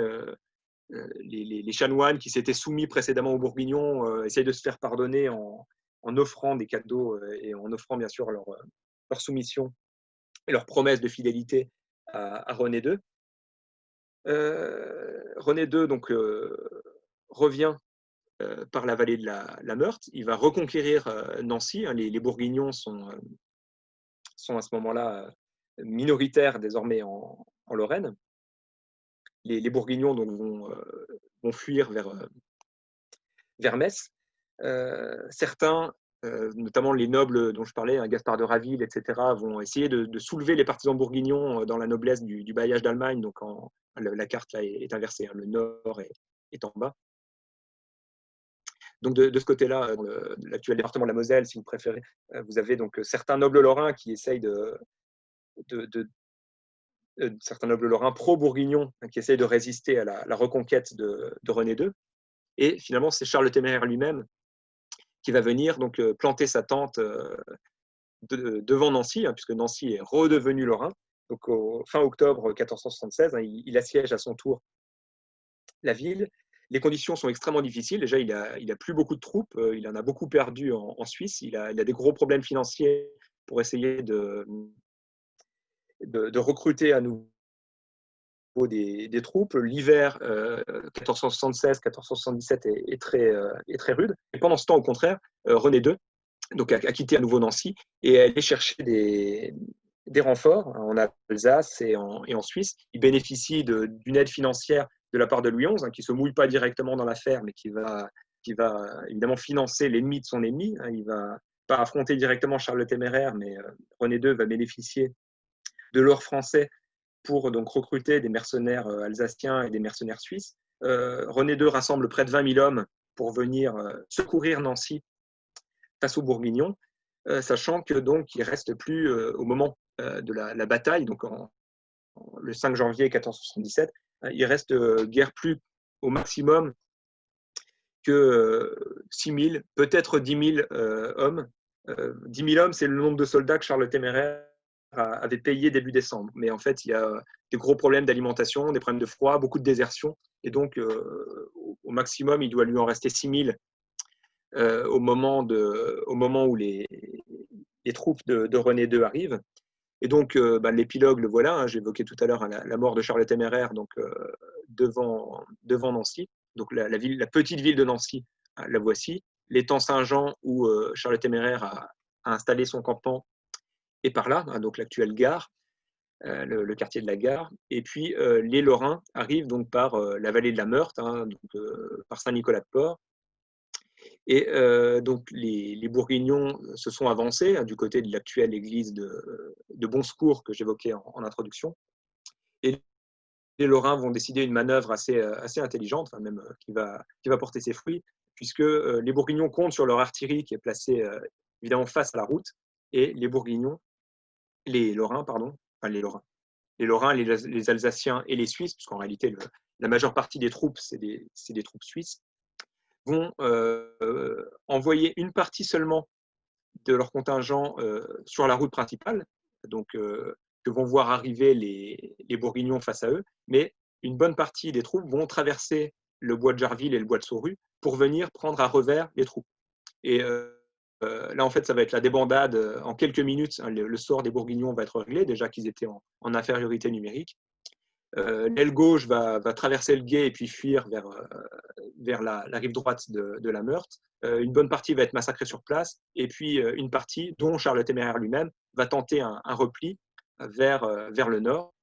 Les Lorrains vont faire une sortie, donc ils vont les prendre à un revers. Une partie d'entre eux vont réussir à s'enfuir vers Metz, mais ça va être vraiment très peu. La plupart vont mourir sur place, soit donc du côté de Bon Secours, soit, comme Charles le Téméraire lui-même, du côté de l'étang Saint-Jean. Lui aurait été évidemment le capturer, mais le corps va être retrouvé quelques jours plus tard. On s'étonne, on ne sait pas ce qu'il est devenu. Il a été tué en réalité par un noble lorrain dont la petite histoire dit qu'il était sourd et donc il n'aurait pas entendu l'identification de Charles le Téméraire.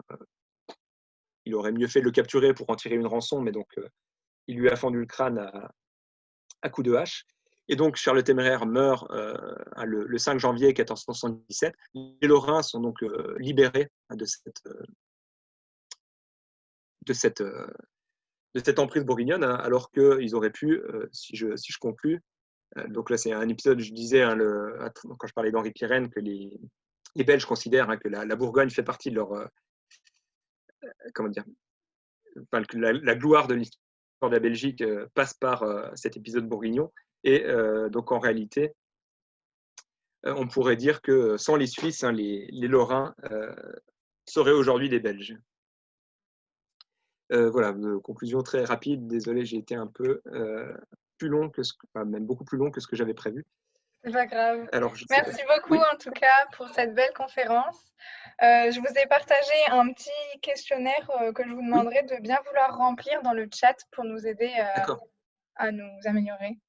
Donc maintenant, on va passer aux questions. Donc pour éviter un peu le cafouillage, ce que je vous propose, c'est de m'indiquer dans le chat si vous avez une question. Ensuite, je vous allume le micro, vous pouvez poser votre question et je coupe le micro, et ainsi de suite. Et si jamais vous n'avez pas de micro ou que vous ne voulez pas parler, vous pouvez écrire votre question dans le chat et puis je la lirai à Fabien Niesgoda. Voilà. Alors, est-ce que vous avez des questions après cette complète conférence?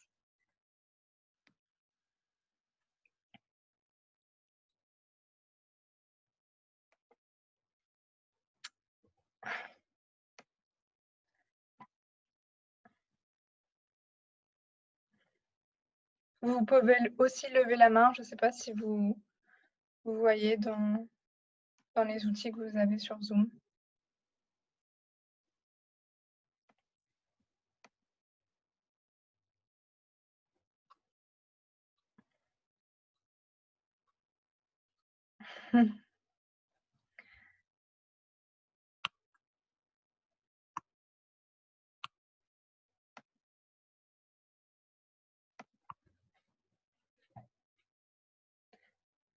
Alors, est-ce que la conférence sera disponible quelque part pour être vue éventuellement? Oui, si Fabien Niesgoda accepte, la conférence elle est enregistrée, elle sera disponible sur notre site internet, donc sur histoiredenparler.com.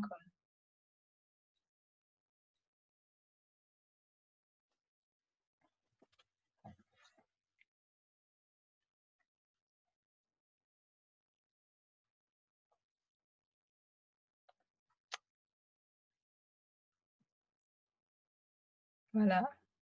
Est-ce que quelqu'un a une autre question? Profitez-en. On a un spécialiste avec nous.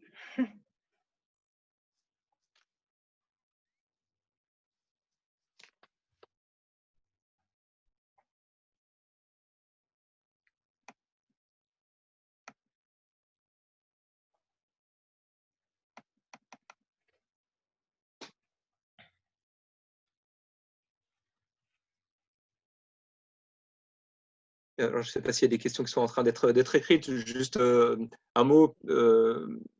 Comment dire, je me suis un peu embrouillé parfois où je me suis embarqué dans des détails événementiels, mais beaucoup plus que ce que j'aurais dû. Ce qui me semble vraiment intéressant, j'avais essayé de bien lancer ça sur cette piste au début, c'est vraiment de comprendre qu'à travers cet épisode qui peut être vu comme, et qui a été vu rétrospectivement par les Mémoires Lorraine comme un affrontement national en quelque sorte, enfin un pays envahi par un autre. Quand on regarde la façon dont ça s'est produit, à travers que ce soit la guerre de Châtel ou que ce soit ensuite les différents rapprochements, la façon dont Charles le Téméraire arrive à mettre dans son giron le duc Nicolas, puis René, etc. Et puis la noblesse lorraine, on se rend compte qu'en fait on est encore au Moyen-Âge, c'est-à-dire on est encore dans une réalité politique qui est celle de la féodalité, avec des souverainetés qui ne sont pas tant territoriales que réellement personnelles, c'est des liens de fidélité, c'est des choses qui sont extrêmement enchevêtrées, et que c'est uniquement comme ça qu'on arrive vraiment à comprendre ce qui se passe. Si on plaque rétrospectivement cet affrontement qui serait une réalité plutôt moderne de pays face à d'autres pays, en fait, on passe un petit peu à côté, même si c'est tout à fait intéressant pour comprendre la façon dont l'identité lorraine, à l'époque moderne, après René II, donc, va vraiment se constituer. On va avoir un patriotisme lorrain qui va beaucoup se nourrir de cette histoire. Mais ce n'est pas le patriotisme lorrain qui explique cette histoire, c'est l'inverse. C'est la bataille de Nancy qui est plutôt le point de départ de cette histoire lorraine, et de cette nation lorraine, plutôt qu'un aboutissement. Alors, on a une question de Fabrice, donc. Quelles sont les conséquences de la défaite pour l'État bourguignon? Alors, les conséquences de la défaite pour l'État bourguignon, en fait, c'est sa fin, hein, c'est sa dislocation, en tant qu'État bourguignon en tout cas. Mais ce n'est pas sa fin tout à fait, puisque Marie de Bourgogne, donc cette fameuse héritière, va se retrouver à devoir défendre l'héritage de son père avec sa belle-mère, donc la dernière épouse de Charles le Téméraire, qui est Marguerite d'York. Donc vous avez ces deux femmes, donc la veuve de Charles le Téméraire et sa fille, qui doivent défendre leur héritage face à Louis XI. Parce qu'évidemment, le gagnant indirect de tout ça, même si au niveau lorrain, c'est René II, en fait, derrière, c'est Louis XI qui se réjouit de la mort de Charles le Téméraire et qui va réussir à récupérer la Bourgogne, notamment. Parce que la Bourgogne était un apanage français. Par contre, Marie de Bourgogne et Marguerite d'York vont devoir maintenir le reste, la Flandre et l'Artois, par exemple, qui sont des territoires côté français, dans leur giron. Puisque là, ce n'est pas des apanages, c'est des héritages. Donc, la succession par les femmes peut se défendre. Sauf que ces deux femmes seules vont avoir du mal. Et finalement, en août 1477, donc quelques mois après la mort de Charles le Téméraire, Marie de Bourgogne va épouser son ancien fiancé, Maximilien d'Autriche. Ce qui fait que l'essentiel de l'État bourguignon, à part la Bourgogne elle-même, mais au moins notamment les Pays-Bas bourguignons, donc Flandre, Artois, enfin, la Belgique actuelle, le Luxembourg, etc., tout ça va passer à Maximilien, et donc au Habsbourg. Et par la suite, donc, à Charles Quint, hein, qui est l'arrière-petit-fils du coup de Charles le Téméraire. Et Charles Quint, donc le grand empereur du XVIe siècle, qui est roi d'Espagne, qui est empereur du Saint-Empire, qui est le grand adversaire de François Ier, se considère lui-même avant tout comme l'arrière-petit-fils de Charles le Téméraire. Il est né à Gand. Il considère vraiment que la Bourgogne, même s'il n'y a que la Bourgogne qu'il n'a pas de cet héritage, c'est la Bourgogne qui est le cœur de son héritage. Même s'il a un héritage espagnol extrêmement important, il a un héritage autrichien. Voilà, la conséquence de la défaite pour l'État bourguignon, c'est que cet État bourguignon va se transformer dans le patrimoine des Habsbourg et va se prolonger par la lignée des Habsbourg. On a justement une question sur l'État bourguignon. On reviendra à la question sur René II juste après. En quoi est-ce que l'État bourguignon est fini après cette défaite si Maximilien l'a repris? Est-ce qu'on ne peut pas plutôt dire qu'il passe à la tête du Saint-Empire? Alors, oui. Comment dire? Effectivement, il est fini dans le sens où on n'a plus, déjà, on n'a plus la Bourgogne elle-même. Et puis, cet État bourguignon, du coup, il prend une autre dimension, puisqu'il est inséré dans le patrimoine des Habsbourg, qui lui-même est non négligeable. Dire qu'il passe à la tête du Saint-Empire, bon, le Saint-Empire, c'est quand même quelque chose d'assez compliqué. Hein, la couronne impériale, ça ne signifie pas une souveraineté aussi pleine sur le territoire de l'Empire que ça peut être pour la royauté française, par exemple.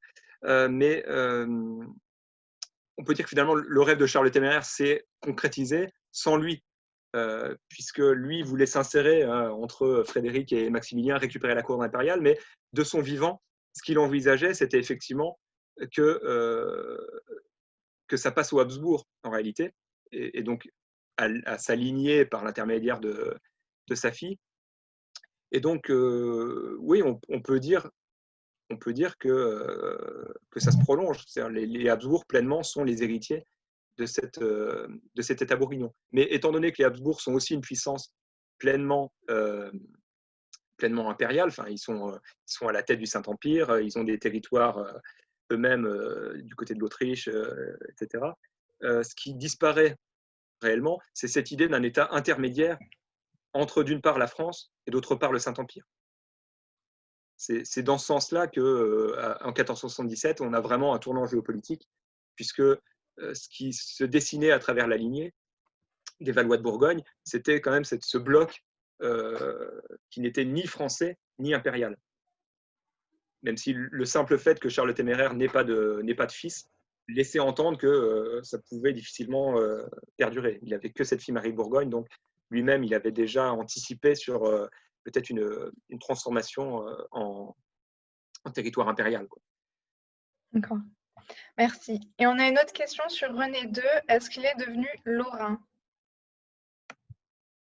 Est-ce qu'il est devenu lorrain? Bah oui, je crois que c'est la formule qu'on pourrait utiliser. Quand il arrive, effectivement, il est vu comme un peu un prince angevin. Il est installé à Joinville. Il a des habitudes plutôt françaises.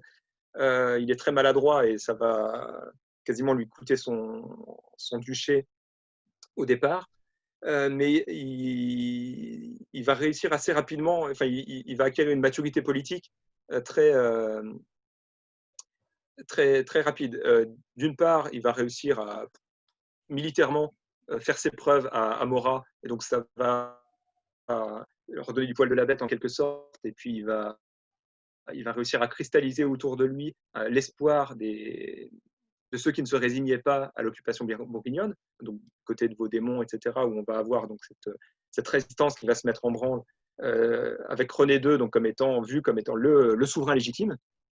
Ce qui va aussi comment dire, le faire devenir lorrain, c'est après la mort de Charles le Téméraire, la nécessité pour lui de défendre sa part du gâteau, puisque Louis XI va essayer de tirer les épingles du jeu, notamment du côté du Barrois, et donc René II va devoir défendre son futur héritage, hein, puisque René d'Anjou va mourir en 1480, c'est lui qui est censé hériter c'est René II, donc son petit-fils, qui est censé hériter du duché de Bar, donc de confirmer cette fusion hein, qui s'était dessinée en 1431 entre le duché de Lorraine et de Bar. C'est bien René II qui va réussir à le faire. Donc il va pour la première fois concrétiser de façon durable ce bloc territorial lorrain. Donc on dépasse un peu, même s'il reste tout ce qui est trois évêchés, etc. On va commencer à avoir une Lorraine qui prend réellement forme et qui va être la Lorraine indépendante de l'époque moderne. Il va jouer sur les symboles. J'évoquais tout à l'heure la basilique Saint-Nicolas de Port. Donc on rend hommage de façon spectaculaire au saint patron des Lorrains et on pose les fondations d'un patriotisme lorrain. René II meurt en 1508, donc il a encore 30 ans de règne, pardon, devant lui, et donc il va avoir vraiment le temps de s'imposer comme étant vraiment un prince lorrain, à cheval donc sur le Moyen-Âge et la Renaissance. Et puis, dernière chose également, il va avoir une politique de prince magnanime, si on veut, c'est-à-dire qu'il y a eu tellement de défections au moment où il a perdu pied face à Charles le Téméraire, qu'il a été obligé de passer l'éponge de façon, enfin, il ne pouvait pas se permettre de faire une sorte d'épuration, si vous voulez. Enfin, là, du coup, c'est vraiment le thème hein, du livre sur les partisans de Charles le Téméraire. La Lorraine avait basculé à un tel point du côté bourguignon que René II ne pouvait pas se passer de tous ceux qui avaient fricoté avec l'ennemi. Et donc, il va avoir une politique, mais qui est très intelligente, parce qu'elle est aussi typique de la construction d'un prince. La clémence, hein, depuis Auguste contre Cinna, etc., la clémence fait partie des vertus princières. Le fait de pardonner à ses ennemis, c'est quelque chose qui vous hisse au-dessus.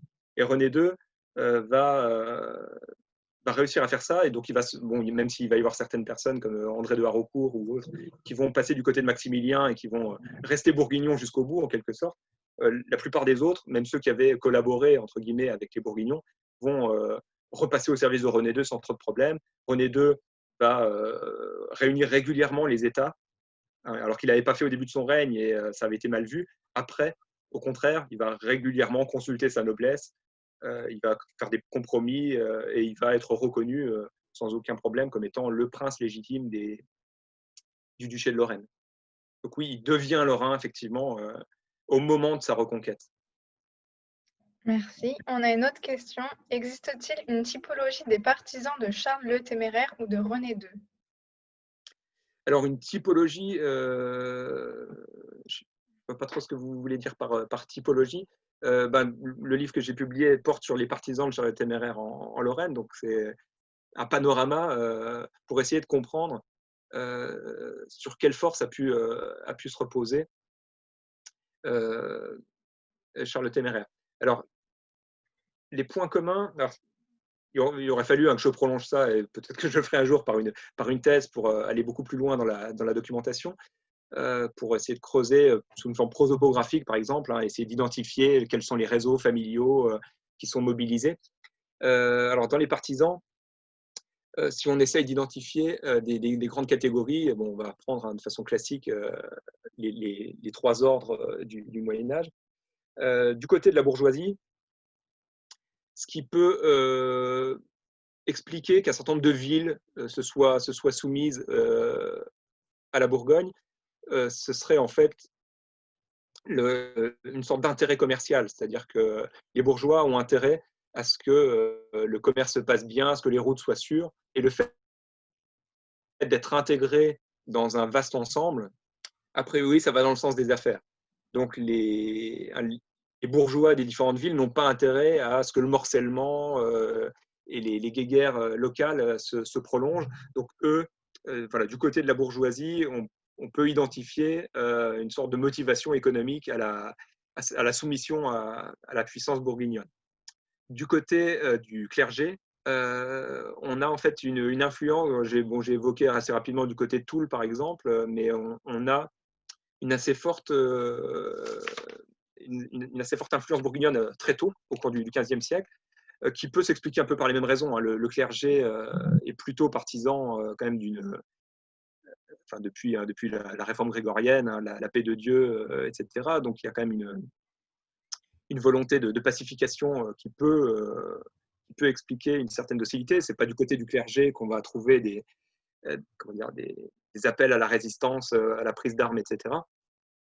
Ce qui peut peut-être jouer aussi là-dedans, c'est au niveau de l'idéologie bourguignonne, c'est cette idée que c'est la cour de Bourgogne qui est porteuse de, comment dire, des espoirs de croisade. Enfin, la papauté a quand même au XVe siècle un regard assez favorable sur la Bourgogne. Alors, ça peut expliquer aussi, peut-être, mais ce serait à vérifier ça, est-ce que réellement la papauté, voyant la Bourgogne comme l'espoir de croisade, a une influence directe sur le clergé local du chapitre de Toul, etc.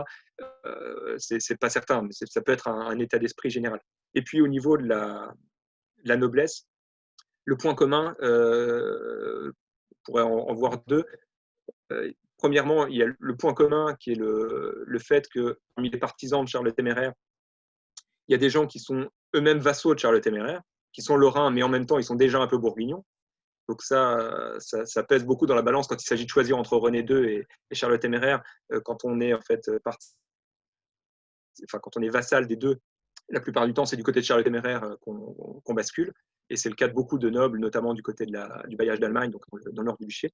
Et puis l'autre élément, ce serait aussi un élément un peu idéologique en quelque sorte, mais là aussi très compliqué à vérifier, mais qui est l'idée que du côté de Charles le Téméraire, il y a une sorte de sensibilité aristocratique, chevaleresque, qui est beaucoup plus mise en avant. Ernest Lavis avait une formule à propos de Charles le Téméraire. Il dit à un moment, il était la lueur et le sourire de la féodalité mourante. Et ça, notamment, ça rejoint cette opposition entre Louis XI, le souverain machiavélique, qui construit un État moderne déjà, d'un côté, et puis Charles le Téméraire, le dernier chevalier, hein, un peu celui dans Quentin Durward de Walter Scott. Vous avez justement cette opposition qui est mise en avant. Hein. Quentin Durward est au service de Louis XI, mais il est très séduit par le côté flamboyant de Charles le Téméraire, qui est le dernier grand prince féodal.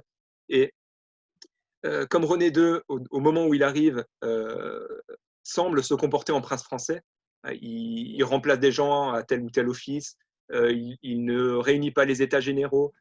Finalement, on a l'impression que René II est une sorte de petit Louis XI.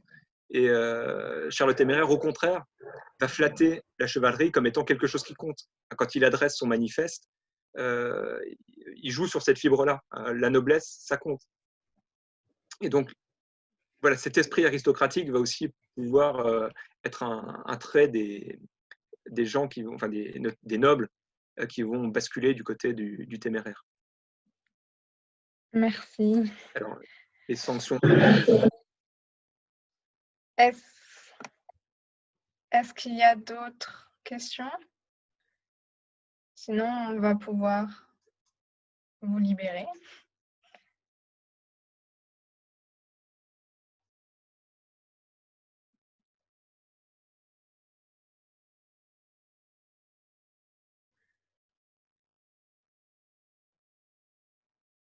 Bon.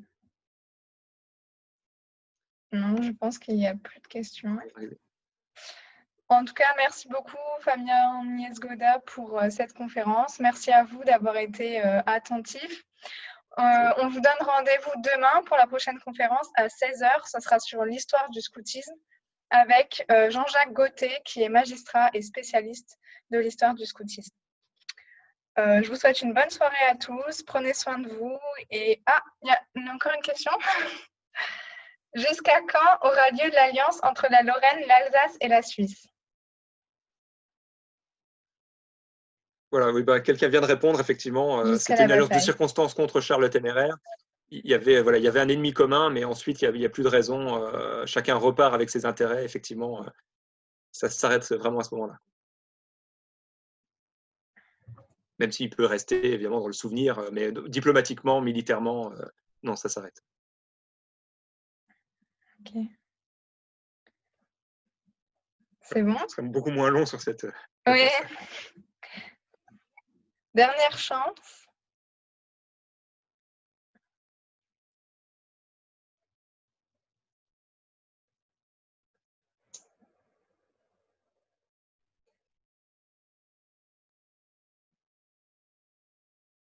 Bon.